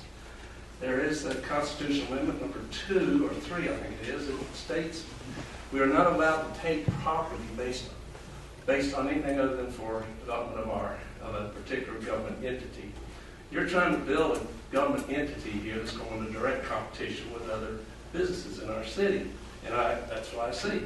I see we're going to use this tier mechanism to try to take money that's drawn off of property taxes and sales taxes and feed it right back into the area in which it came from. I don't see you doing that for the development places over on Georgia and 45th Street. There's a strip mall right there that you're not going to help that strip mall improve its situation, but it's going to continue to put property taxes into our city as well as the other 5 districts. I have a problem with property tax as a way to fund this. If you can fund it with sales tax, go for it. AEDC is funded off of sales tax. It's not funded off of property taxes. So if the citizens of Amarillo want to pay more when they purchase over in Amarillo, they can pay for it when they buy it, but they don't have to pay for it through their property taxes. It takes away some of the burden on property that wants to be developed. Anytime you develop property in Amarillo, it goes up in value. And every time you increase the value of property, you pay more taxes. It's a discretionary tax against those who want to improve something. Anytime you improve something in Amarillo, it goes up. Every one of the 5 districts, tax districts, increase the value coming off the property. You're trying to increase that. And you're going to take the money to the tier system and feed it right back into that section. That's not helping me at my location in Amarillo, or that strip mall, or that auto dealership that's paying property taxes. You're not helping those guys.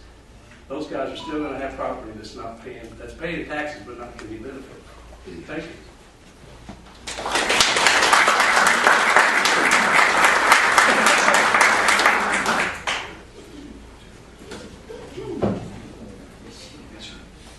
My name is Kevin Nelson, and I live at 2120 South Harrison. Here speaking only on behalf of myself, although my children are young enough, also I'm speaking on their behalf because they can't really do anything about it. And that does tie into what I want to say. I am in favor of this, and I do understand quite literally what it might cost me, and I am excited nonetheless as a property owner. I don't expect something for free. I don't expect to go and enjoy these amenities without paying. And I don't think we've built a country of freeloaders who expect things for free. And I personally believe that most of us want to be a part of something that is larger than ourselves. I personally could not build this. I personally could not create these jobs. We together can. It's what you've been called to do. It's what you've been elected to do. You have done a great job. I have personally watched in many of these meetings, you've taken feedback. There have been changes that have been made to the plan based on the feedback that was received. Legitimate, well-articulated objections have been, addressed. And frankly, all objections have been listened to. And you guys have the patience of someone who is getting paid to do this, and I know you're not, but I do appreciate very much the effort, the time, the openness. I think this has been very above board. There are not closed doors. You have opened your doors wide, and this is what our system is all about, an opportunity to come, discuss, debate. And this is a unique opportunity for each of you. You guys are going to have your name beside this, and you're taking a tremendous risk, because if it doesn't go well, your name will be beside it. I believe it will go well, and I'm excited that you're willing to take this risk, and I would urge you to vote in favor of it, and let us enjoy something together that we could never do by ourselves.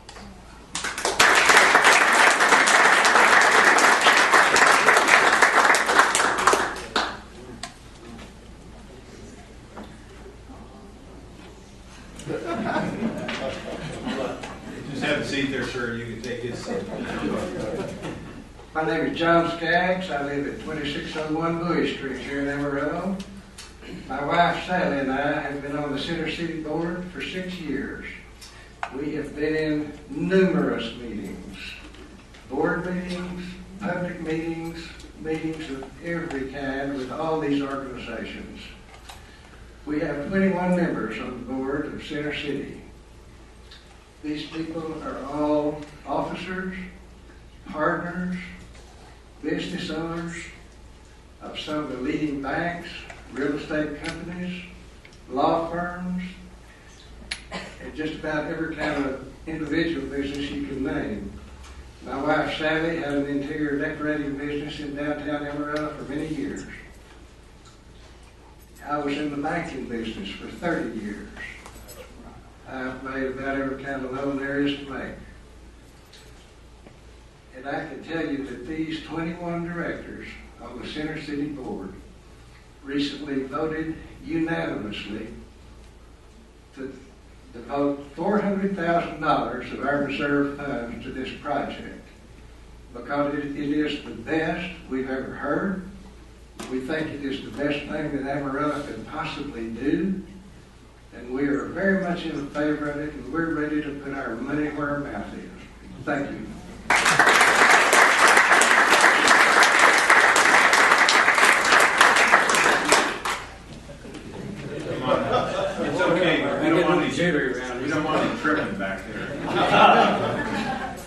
Gary Lindley from, I live at 4802 Carroll Lane. This is a little more friendly than last time I was here. I kind of got chewed in by the mayor. But anyway, I appreciate what all of you are doing, but I sure don't agree with, I'd like it to be to a vote. I look at the ED5 program as I'm standing in line at the Kabuki. And all of a sudden, this guy comes up there and he says, "I'm sorry, you're going to have to go to the back." And I said, "Well, I've been standing here for a long time." And he said, "Well, you have to go to the back. See, I got this $500,000. And that's the way I kind of look at it. How offended do we get when someone crosses the line in front of you? You know, there's some pretty angry people. I know how long I had to wait at the Kabuki. And I would like to challenge the press. I love you. We listen to you all the time. But for the life of me, I've wanted to be on camera all my life. And the mayor got 5 minutes. And they'll be talking to me or one of us that's on the other side. And they'll show that outside. You know, I say, "Dad, good." So I'd like to challenge y'all. In Amarillo, as far as the Gold News or any of y'all at the different stations, you do a great job, but would you please be fair? We want to be heard. And I mean, not out of the way of violence or anything like that. I think we're getting along good here. And I feel better. I'd had heart surgery about 6 months ago, so I went into good shape. And I'm in pretty good shape now. But I hope you'll hear the cry of the people. Thank you. Thank you.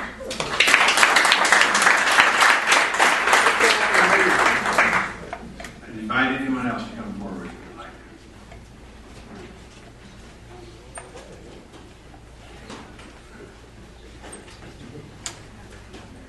Hello, my name is Kyla Fournier. I live at 3427 South End.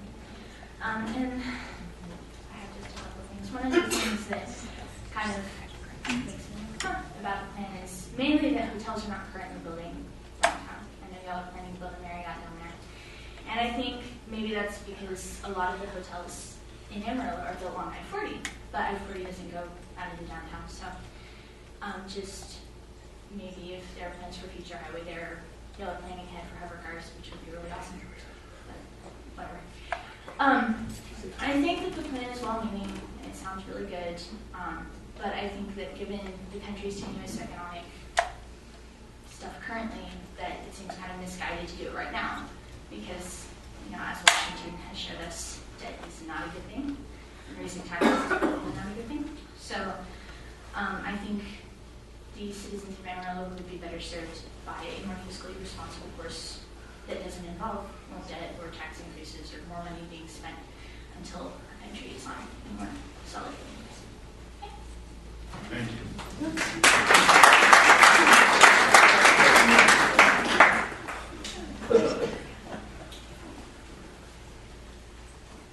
My name is Mary Fuller. I live at 1606 South Van Buren.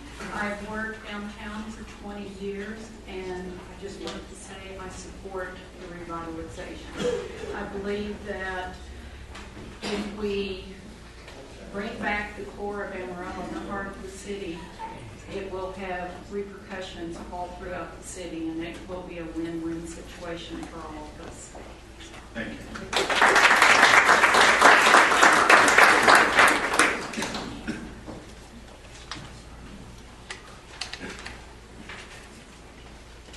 I'm Roy Suter, 5604 Spencer.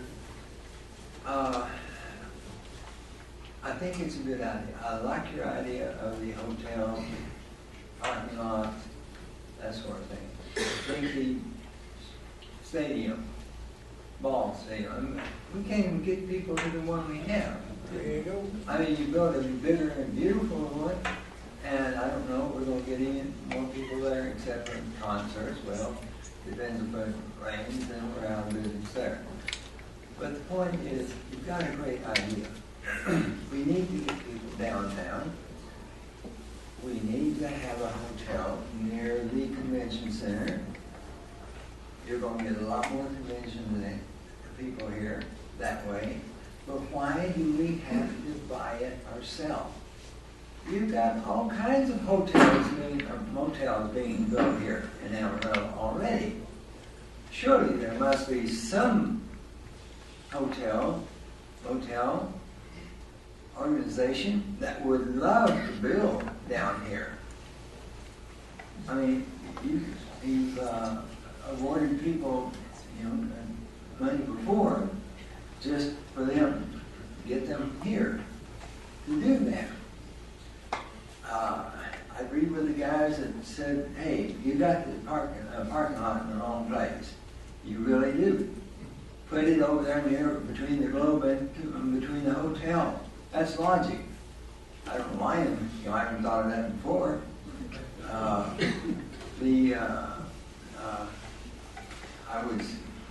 I'm wondering what's going to happen to the parking lot out here in front of this building. Is it going to stay? What's going to happen there? We don't know. But the point is, you got to think about the people who are handicapped, the people who really need to be able to get to City Hall and without having to go into a parking structure. That's all I'm going to say. It's just that, use some good common sense here. I don't see any point in the stadium. I don't see why you want to build it. I mean, if it's such a good idea, why not hold off on it until later? But go ahead with the hotel. But let's don't compete with private enterprise. You're crying out loud. It's ridiculous. I mean, you sound like the dadgum government. Always trying to compete, take the place of private enterprise. That's how we get in trouble. Let somebody do it on their own. I know we've got a lot of money here in Amarillo. We've got a lot of money here.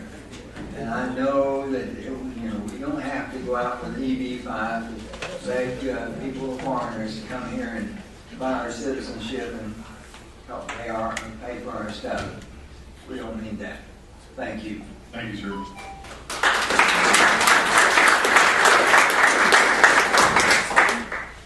Is everyone from down the hall either come in or ready to make comments? Anyone else would like to make comments? Or we include the commentary? Anyone else? Going once, going twice? Okay. We certainly now, what we intend to do is ask for a motion. And at that point, we will discuss it. And we appreciate your comments. That really concludes the comments from the public on this issue. So I would ask you again, if you have a comment now, to speak now, because we are very much at the end of the public comment period. And I would commend all of these meetings for taking public comment over the last several years.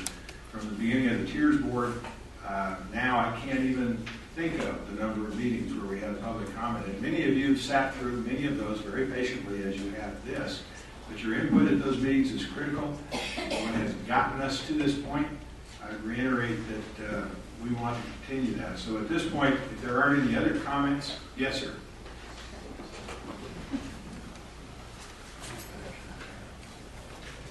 Robert Burns Wadley, 1607 South Crockett Street. I have to agree with all those who have spoken to the fact that if private enterprise is not willing to invest their own money in something that seems so glorious to all of you all, then the citizens with the capital and so forth in our city are not interested in such a thing. And I've been here 15 years and y'all have been kicking that same dead horse. People with money in that same time would have seen value and built something here that would have been great if there were possibilities there. I'm afraid that no matter how glorious the building that they put up with all of this project, if nobody comes to see it or use it or whatever, it will be in disrepair like other things around here and just another albatross around our neck. That's all I have to say. Thank you, sir.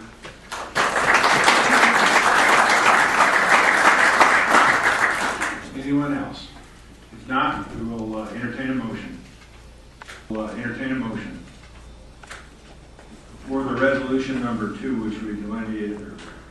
Mayor, I move that we approve resolution considered considering both downtown redevelopment projects as recommended. Is there a second? Second. Okay, discussion from the commissioners. I have a list of concerns that were talked about. I'd ask the commissioners if you have comments on these or if you have comments on the project. Now it's time for us to speak. Would you like to start here and go down, or would you? However you'd like to do it. Okay. If you'd like to start, Ellen, that's fine. Let's try and give everybody a chance and we'll keep moving around. Okay. Well, I appreciate what I think it was Kevin Nelson said, that this project is bigger than all of us. And so to address if the public would have done it, they would have done it. This is going to take a public-private partnership. It's everybody working together. And remember today, folks, that we are voting only on phase one and only the ability of the LGC to take the next steps in developing those projects, which those steps will include things like creation of the formal project agreements and to initiate the project design and to consider a public improvement district. And I want everyone to know who's worried about the fact of when we're going to get to vote as a public that there is a phase two coming soon, and I know that I feel certain that we'll be asking people to use property tax dollars for phase two, and if that comes about, that will certainly come to a vote. It's easy to forget that this project includes all three structures as part of a package. We so often forget, and I'm guilty of forgetting, and looking at the hotel, the parking garage, and the MPEV, as it's being called, as three separate deals, when indeed the financing depends on all those things coming together. So the people that are investing, the private investors that are investing in the hotel, won't want to do that. That's not going to be such a sweet deal if we don't also include a parking garage and the multi-purpose events venue. So we need to keep that in mind, that what we're voting on is this whole package. It's not three different things that we can pull out together. So I want people to remember that. And I also really need to address the fear-mongering that's been going on not only here, but also in many community meetings about these EB5 loans. Elizabeth, I appreciate you so much for straightening everything out. The people that are getting, the investors that are investing in these EB5 loans are not going to be cleared through the city or through the developer. They are cleared through the federal government using the same tough standards that other legal immigrants are cleared through. And that's tough. And as you know, it's gotten tougher since 9/11, as well it should have been. And you talked about the average worth of those EB5 loan people. And they, chances are they won't come here, but if they did, good for them. And for those who are worried about the mosque, I've just got to tell you that we are here in the United States because of legal immigration and because of freedom of religion. And nobody should know better than Christians about how important freedom of religion is. I can go to my church on Sunday, and my Jewish friends can go to their temple on Friday, and my Muslim friends can worship as they please because we have freedom of religion in this country, and I thank God every day for that. So be careful what you say, and be careful what you worry about. And finally, Mr. Mayor, I've just got to tell you that if the fear is about foreign investors, we need to remember our own history. In 1876, there was a guy that you might have heard of named Charles Goodnight, who knew that this land would be the best land for ranching, but nobody else knew that. Nobody lived here. So Charles Goodnight had the hands-on knowledge of how to ranch in the Panhandle, but he just didn't have any money. So he turned to a foreign investor, a man named John Adair. He was an Irishman. He came here only 3 times in his whole life. He sent money to Charles Goodnight, and Charles Goodnight started what was then called the Paladura Ranch. It's now called the J.A. Ranch. And it's the longest working ranch in the history of the Panhandle. Their cowboys are still out there this afternoon rounding up cows. And the JA Ranch was the very real reason that we're all sitting in this room. The JA Ranch led to all the other ranches, led to the railroad, led to Amarillo, Texas. So foreign investors is where we came from. Remember our history, folks. Remember our history. Very well spoken. Thank you. We could have a 3-day seminar in responding to the comments that have been made here today. Oh, but we've already done so.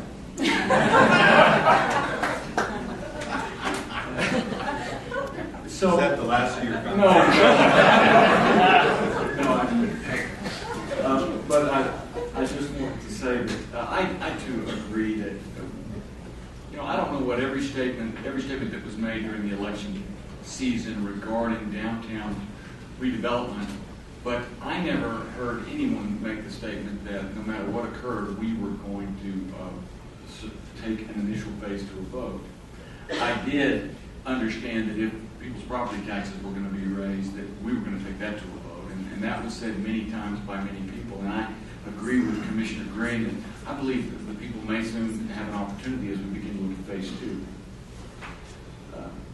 But we'll talk about that, and we'll look at it, and we will go through the same identical process as we've gone through here in the past to allow public input on that process as well. I too appreciate Ms. Goodnow for going over the EB5 details. She's absolutely right, and it's a wonderful program. I once was in a college town with my daughter and got into a cab with a cabbie who was from Eastern Europe. And really unsolicited, he said to us, this is the greatest country in the world. This is the only place where you can come and I can get into a cab and I can own my own cab company someday in the future. So yeah, if we want immigrants coming here, especially if they're going to bring their resources that are going to employ 10 additional people, bring it on, because that's the kind of immigrants we need, the kind that built this great country. I am troubled by the concept that folks feel like public-private partnerships are in general a problem. Our amazing U.S. military and its technology is based on public-private partnerships. And so anybody who says that those in general are not good and do not reflect the best of America just really aren't looking at how we use those in this country. What's amazing about this project is that there is $70 million of outside private money coming in to help build our economy. We've had a fascinating discussion in this country over the past few months regarding how you raise revenue to meet our needs in this country. Do you spur economic development, or do you raise people's taxes? And most of the people in this room would agree that you spur economic development, and that's what these public-private partnerships bringing $70 million of outside private money in. That's exactly how that works. My one last thing I'll say is I was interested to see during the discussions by the gentleman where he said, I don't think our property taxes should be going to pay for this, and we were looking at each other. Really, property taxes aren't used to pay for this first phase at all. But then I began to understand, as I missed it the first time it went by, what I believe he was referring to was the fact that with the economic growth and development here, we'll have an appreciation in values downtown. You'll see the value of everybody's property go up, and therefore, when you apply the tax rate, you'll see an increase in property taxes. And I would say that I believe the vast majority of people who own real estate downtown or anywhere in the city of Amarillo, that would be the kind of tax increase that they think would be just fine to have a pretty dramatic increase in the value of the real estate. So I just wanted to point that one fact out as well.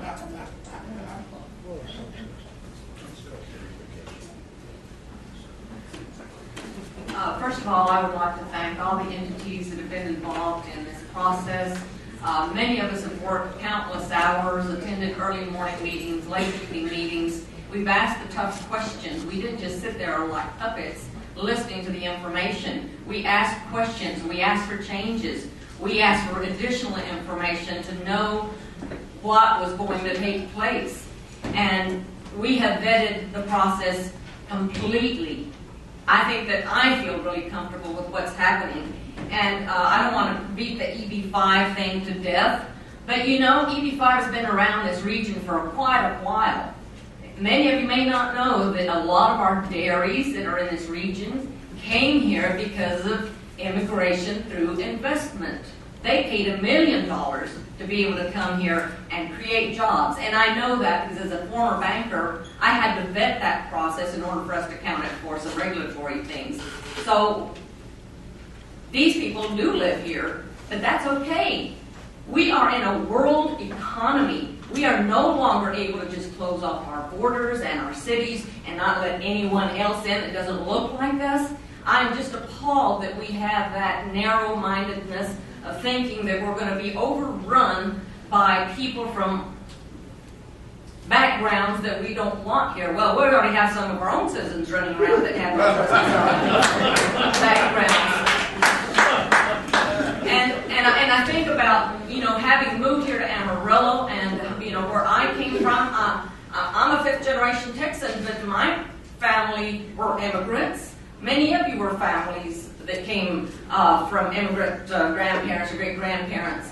And I think that with this commission and with the previous commissions who started working on this, who started vetting this process, who could see the possibility of us having something that we can leave as a heritage for our kids and our grandkids, where we don't blow away and become another dust town, so that we have something to offer people that come to this community and who will make a good life. We have good citizens here.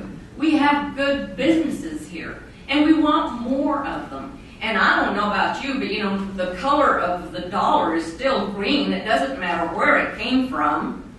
So we can't be looking askance and saying, well, you know, you're going to ask everybody where that dollar bill was passed through or where it came from. No, you can't do that. So I think that we, as a commissioner for myself, I'm not going to speak for everyone else, I feel very comfortable with what I have seen, what I have learned, and what I have experienced so far. And I, again, applaud everyone who has worked hard on this. And thank you for the integrity that all of you have shown. We're not doing things behind closed doors. And no, we're not getting paid to do this except for the $10 that we get every week. And I am not going to profit 1 cent from this project that's going to be going on.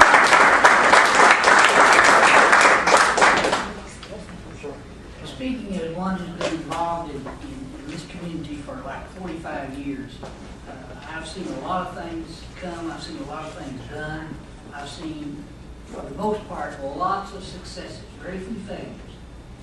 I don't think I've ever in my life even read about a project that has been studied like this one has been. And I'm talking about smart people, much smarter than me, thank the Lord, that have studied this. And I'm talking about the Tiers, I'm talking about Downtown Amarillo Inc., I'm talking about the LGC, I'm talking about Center City. All of these entities are served by smart, successful people that got to where they are by being smart and successful and doing the right thing. And this project has been turned upside down and backwards. There have been, I don't know how many hundreds and hundreds of hours of public meetings that have allowed the citizens to have input in this, and that it's been discussed, and that questions have been asked and answered. Now, we'll never reach the point where everybody, to the last person, is happy. But I think that we're at a point in time that this has been studied by enough smart people, and we've been joined by the Wallace Majolly Group and the partners that they have brought to the table, the Wynn Hotel people, the CSL people, the Estrada Espinosa, the people that Civitas, that were involved in the Cowboy Stadium. I mean, these are the best of the best, folks.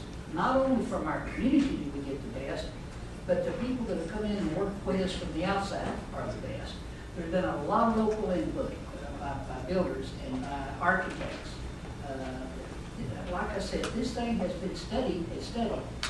But to me, the final convincing prospect of this was when Dean Frigo, who is an assistant city manager, and I'm going to say probably the most conservative numbers guy, maybe in all of Texas. When he signed the letter, he and Stephen Adams saying that they have gone down through all of these funding sources, line by line by line. Now, they didn't put them together. They simply studied what was brought to them to finance this. And they say these are good numbers. That to me, you can, shoot off the gun, put out the fire, call the dogs, the hunt's over. This is a good project. And I'm ready to move this city forward to see these things happen.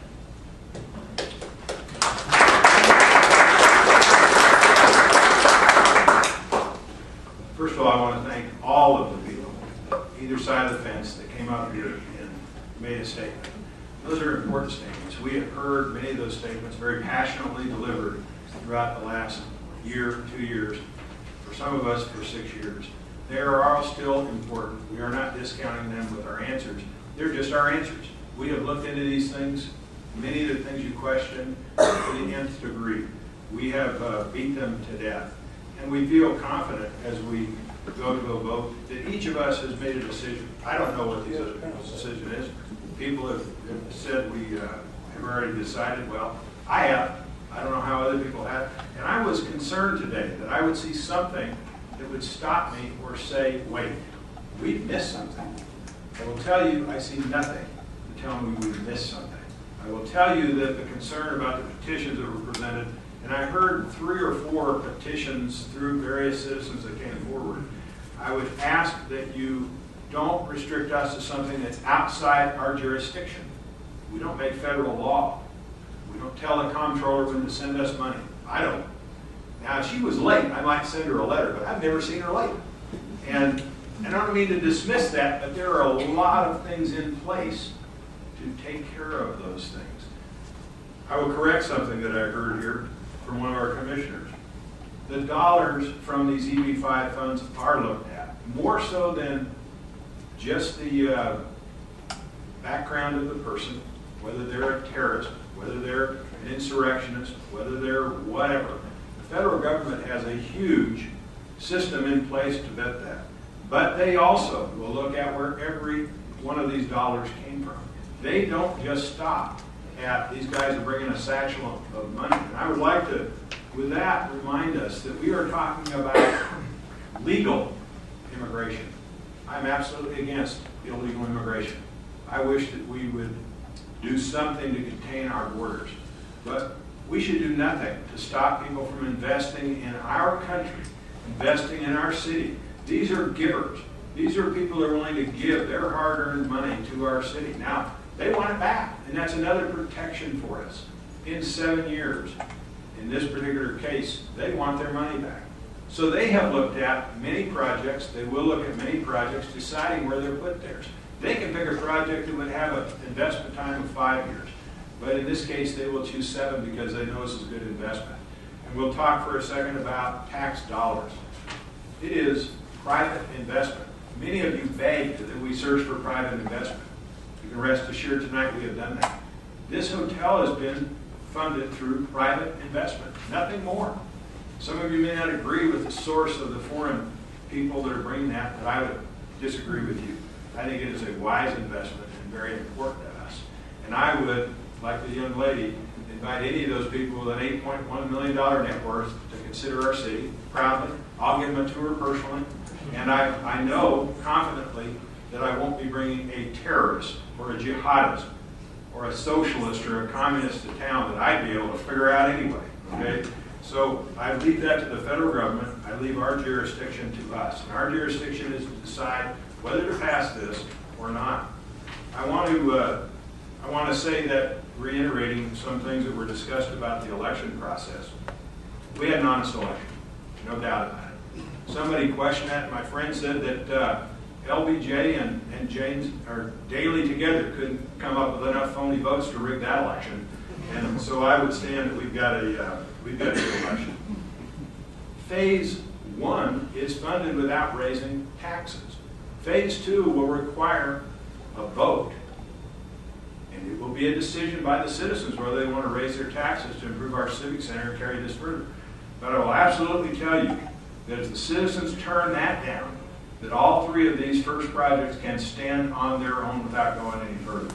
Would they be better? Yes, that's why we're studying the furtherance of this through the Civic Center expansion and through other things. But they can stand on their own, and they do not require a tax increase to fund those things. And so thereby, I don't believe that we need a vote from the citizens for those things. But I will be back, and all of us will be back to talk to you about a vote for the public part of this. Hopefully, we'll have that ready by November of 12. Okay?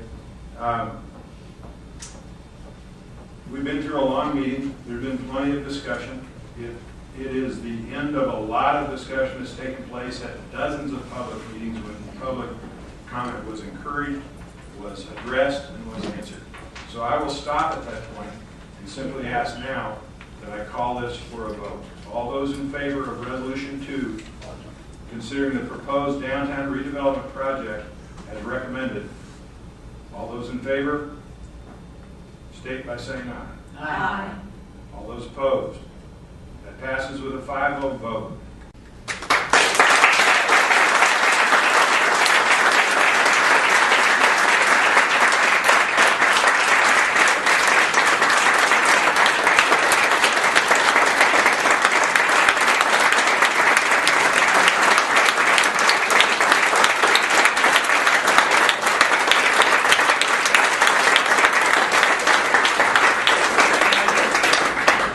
Thank you very much. Please remain for the rest of the meeting if you can. I would like to make this comment. You know, this is a historic day, absolutely, in the city of Amarillo. It's an extraordinary day for her citizens. As a result of a very open and transparent public process, we're enacting a public-private partnership that will accomplish a vision for downtown redevelopment, which was identified more than 3 decades ago. And very significantly, we will fund these 3 catalyst projects without an increase in property taxes, almost unheard of. This effort will bring new business and more than 1,000 new jobs to Amarillo. It will enhance the quality of life we will enjoy. I'm very proud of this day and proud of what you have directed us to do through all these public comments and all these meetings. And we thank you for your participation. This time, I would like to ask, and if we could be sure that door gets closed if somebody's going out, but I would like to ask Mr. Costa Vajali to come forward, and he would like, I think, to discuss some of the next steps for us. Mr. Vajali, thank you for being here. Good afternoon, Mayor, City Commissioner, City Manager, and City Attorney. Thank you for giving me the opportunity to speak.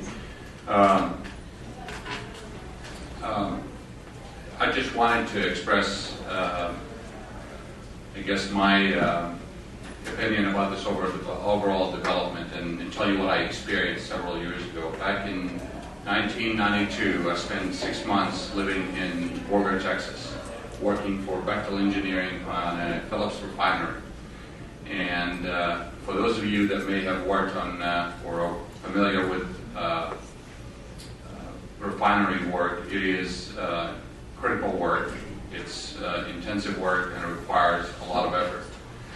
And the hours that we worked on that projects were long. We typically worked 12-hour days, sometimes 6, sometimes 7 days a week. The typical day started for us at 7 a.m. and then ended at 7 p.m. at night. And at the end of the day, a group of project workers, typically 10 to 12 guys, got into 2 vans and drove 50 miles to come to Amarillo. And we ate dinner in Amarillo and spent some of that outsider tax sales dollars that you talked about a couple of weeks ago. And then we got back in the car and drove another 50 miles to go back to Borger, Texas, where we went to bed by about 11 o'clock and got up the next morning to do it all over again. So back in 1992, to us, Amarillo was a regional draw. And I believe what you guys did today is to advance and continue to enhance the projects here in Amarillo in order to keep it a regional draw for outside sales tax dollars to help the city continue to grow and flourish. 1992 was not the only year that I've been back to Amarillo. Back about a year ago in the spring, I came back with my partner David Wallace and Joe Ash to explore the potential for a public-private partnership to redevelop and revitalize downtown Amarillo. And since then, I've been back here a couple of times, and I've been in the background most of the time watching this amazing professional team come together and put together the plans that you voted on today. I could tell you that the plans were modified. Input was given by, as everybody expressed today, by the public, by the engineers, by all the stakeholders, business leaders, community leaders. Everybody provided the input, and the plans were tweaked and to where they are today. I believe that the project, as planned today, is going to be the catalyst and the spark that will initiate further development in downtown. And what amazed me throughout this whole process is watching the financing structure that was put together to where that the citizens of Amarillo don't have to take the burden in terms of additional taxes in order to pay for these projects. I think that the current plan as approved by City Commission today is going to create something special downtown that the citizens of Amarillo will eventually be proud of when it's all fully developed. The project is a truly public-private partnership that couldn't have come together without the foresight and the leadership of several groups that were mentioned earlier today, but I'd like to mention them again. That's Downtown Amarillo, Inc., the Church Board, the Center City Project Group, the Local Government Corporation, Amarillo Economic Development, current and past city commissioners, city manager, city staff, city attorney, and most of all, the citizens of Amarillo. As for me, now that we're moving into the construction phase of the project, I'll be spending a lot more time here in Amarillo, and that's something that I'm looking forward to in the months to come. I wanted to thank you for giving me the opportunity to say a few words, and thank you for the confidence in Wallace Patelli. Thank you.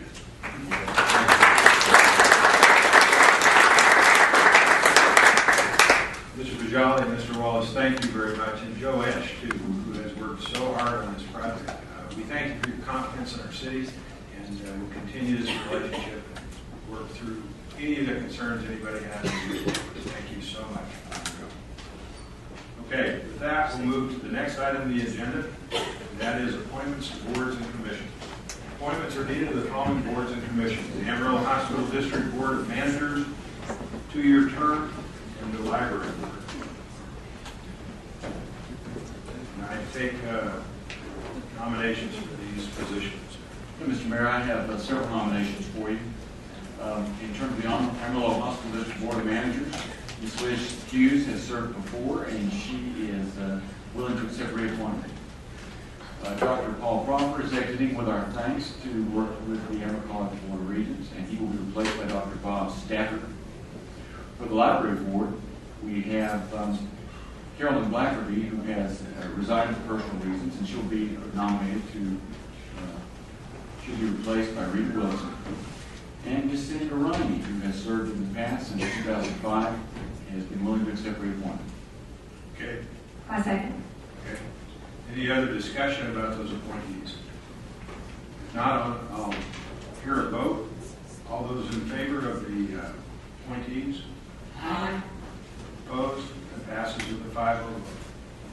Ordinance number 7290. This is the second and final reading of an ordinance adopting a revised draft contingency plan for the city of Amarillo, including all necessary triggering events and regulatory compliance matters.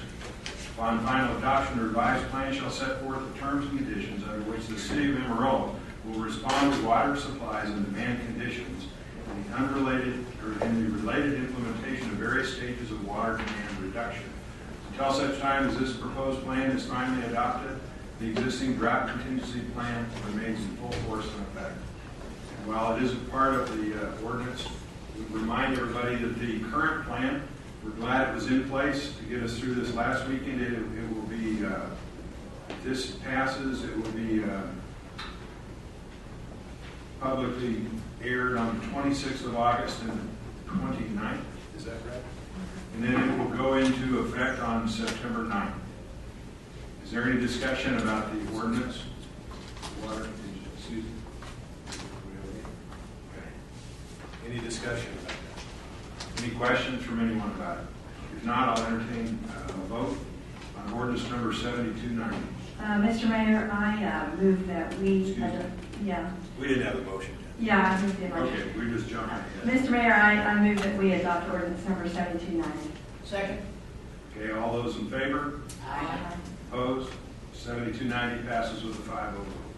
Ordinance number 7291, this is the second final reading of an ordinance adopting the 2011-2012 budget for the 5-year service plan, along with establishing and levying of an annual property assessment for Greenways Public Improvement District. The Greenways PID is located in the Greenways subdivision in southwest Amarillo. This ordinance is recommended for approval by unanimous vote of the Greenways Public Improvement District Board of Directors. Mr. Mayor, I move for approval of ordinance 7291. I second the motion. Any discussion? If not, we'll vote on this 7291. All those in favor? Aye. Opposed?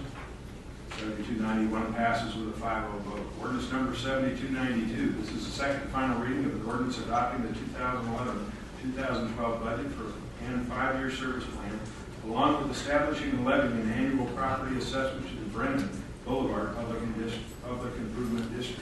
The Brennan PID is located within the Brennan subdivision in southwest Amarillo. Mayor, I move approval of ordinance number 7292. Second. Any discussion? All those in favor? Aye. Opposed? 7292 passes with a 5-0 vote. Ordinance number 7293. This is the second and final reading of an ordinance adopting the 2011-2012 budget and 5-year service plan, along with establishing and levying an annual property assessment for the Quail Creek Public Improvement District. Quail Creek PID is located within the Quail Creek subdivision of northwest Amarillo. This ordinance is recommended for approval by unanimous vote of the Quail Creek Public Improvement District Board of Directors. Entertain a motion? Yeah, Mayor, I would move we approve ordinance number 7293. Second. Okay. Any questions or any discussion about that? If not, we'll vote. All those in favor? Aye. Opposed? Ordinance 7293 passes 5-0.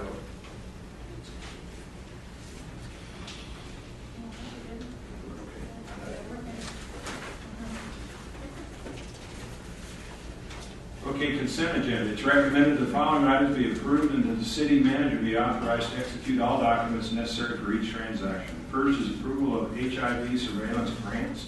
Second is approval of airport architectural services agreement, addendum number 5. The C is award of cationic polymer annual contract. Somebody may want to know what that is.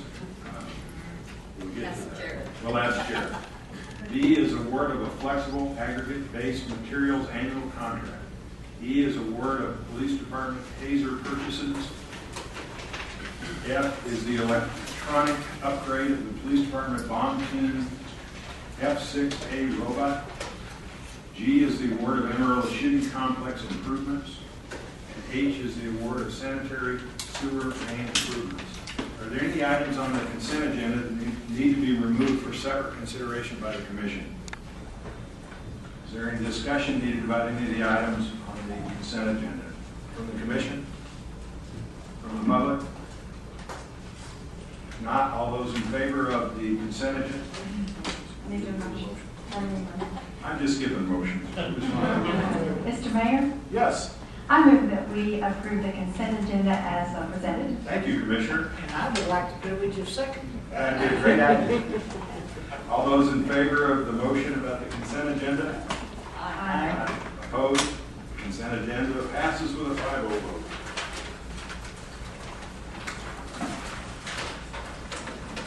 Okay. We have had a lot of public comment, but this concludes the regularly scheduled agenda of the Amarillo City Commission. It's however customary at this time to allow citizens of the community with matters pertaining to city policy, programs, or services to speak to the commission, and the floor is now open for those comments. Would anyone like to approach and speak about any issues?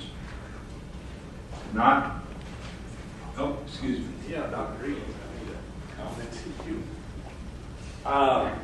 Jesse Fremer, 5723 South Mile. I was not your last name once more. I didn't get Fremer, it's a good Irish name. Fremer. Yes, this is from Austria. But what happened was I was reading the document from the newspaper about the $113 million. The $113 million, I had no idea as to, like you say, you have these different entities that have decided they will invest in our community. The thing I was noticing, though, it appeared to me that you are also going to put these properties aside for a 20 or 30-year boondoggle. So we have had comment about that item. This is open for public comment about policies, programs. It is not open for this comment on an Well, I was just trying to. It's not open for an item that was already through discussion. Thank you for your comment. Well, may I make another statement then? If it has to do with policies, programs, or the city commission, and it is not on the agenda. This is for a time when it. I'm sorry. Certainly. Well, I had one other thing. It was with regards to the intersection at Georgia and Georgia and 45th. That intersection has a number of accidents at that particular location. It is a frustrating light at that particular intersection, and I would be curious if the city would look into the need to review how that light is handled, because I was there trying to cross the street as a pedestrian going from north to south, and I activated the pedestrian wall. Before I was halfway through the intersection, it had already turned the light off, and I was just trying to traverse the street, and I pressed the button to get across it. I've noticed other times when I've tried to traverse that intersection with my vehicle that you might get 2-3 cars through, and all of a sudden it'll turn the light off, and you've been sitting there waiting for it to. So it doesn't give you any time to get through the intersection. So if you would look at that intersection, we've had a lot of accidents at that location, especially located in Midnight Road. I don't know if that's a problem, but that's the point. Thank you, sir. So we appreciate your comment. We'll refer it to staff. Thank you. Is there anyone else that'd like to make a comment? These comments can pertain to things not as an agenda item. Thank you, sir. Thank y'all for hearing me. His comment reminded me of another intersection. We have an intersection at 45th and the Canyon E-Way. Traffic coming east on 45th are already under the overpass. By the time the light turns green or red for the traffic coming north on the service road. I hope you can understand me. There's been a lot of accidents there as well. That light, to me, would be good if it had a little longer delay. If those people hit that light right at 45 miles an hour, the light's going to be green on that service road headed north by the time this eastbound traffic gets there. And we've had I've seen a lot of accidents there. Thank you for your comment. We'll refer that to staff too. Thank you, sir. Thank you. Any other comments from the audience? If not, this meeting stands adjourned. Thank you for your attendance and your interest.